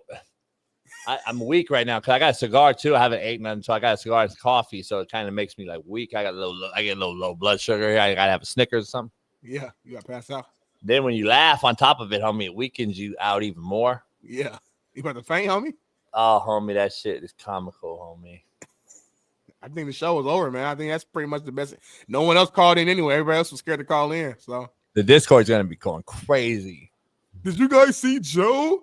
Good job going at Big Smitty. He is soft. You told him. Like I said, I fucked a lot of people over with the wrong prediction on the tornado. That's not the point anymore. Homie, that cat was hot. He said, you're making it personal. He said, you never asked me about the fucking weather. I told him, homie. He said, I bet you a C-note right now the OKC will win. I said, how about that? I got you one better. I said, OKC beat my pace. I'm going to beat your ass. He said, fuck you. I said, the Pacers win, you got to owe me 100. It's a win-win for me. We got to rewind that, homie, and just we got to do a whole, we got to add that to a commercial. Like a whole, there you go, right there. Bailey's cutting that right now. But Bailey's cutting that right now for a full-on commercial. Yeah. Oh, homie. He told me to shut the fuck up. So hey, we used to have, back in the day before you, like Joe would call all the time. Wido, Shaun. We had another cat who's a hockey guy who lives in Alaska, like on the fucking in the wilderness. Like there was literally a bear would come right up behind him and shit. Yeah. He's a hockey guy. He used to call in. We'd have like real callers. This show's been like the realest show for a long time, but it got real. Shout out to Joe Corey. Shout out to Joe Corey for still sticking around, man. Shout out to Joe, man. I praise him. Jeremiah, that's his name. Jeremiah Maxwell. Maxwell, yeah, that's the homie, yeah. You know him? No, I don't know. Joe's hot right now, though. He's throwing shit. Like, he's fucking in his, like... Because I muted him, homie. He told me, shut the fuck up. I said, it's my show. I said, matter of fact, I muted him. He was... No, he wasn't. I didn't see that. Was he? He was hot, homie. We gotta clip all that thing. But you gotta get that comparison when he's doing that without voice. I said, now you can talk and play it again. I love having power and control. Over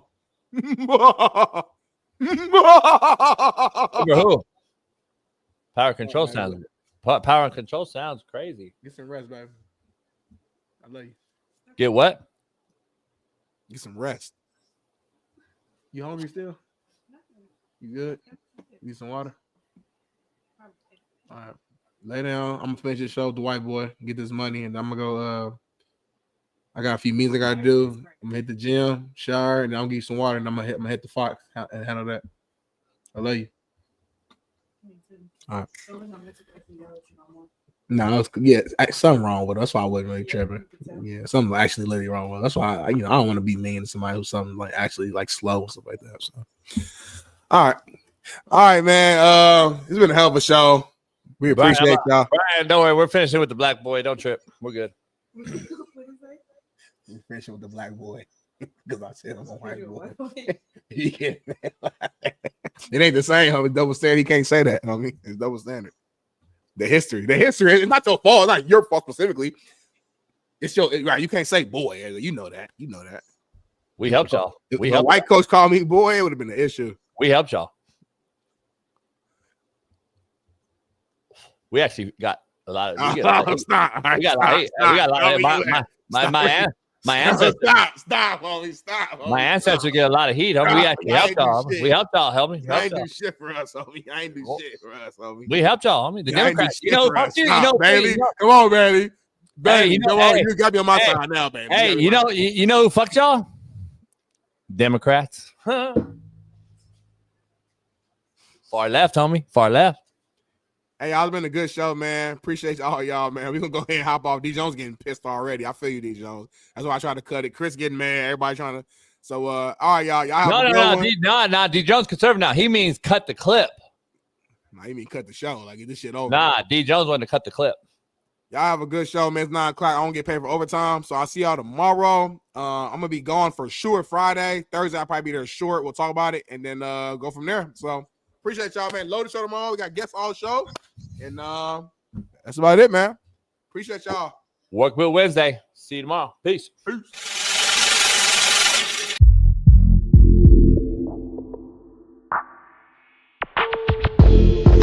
the real JB. You better find the skin real quick.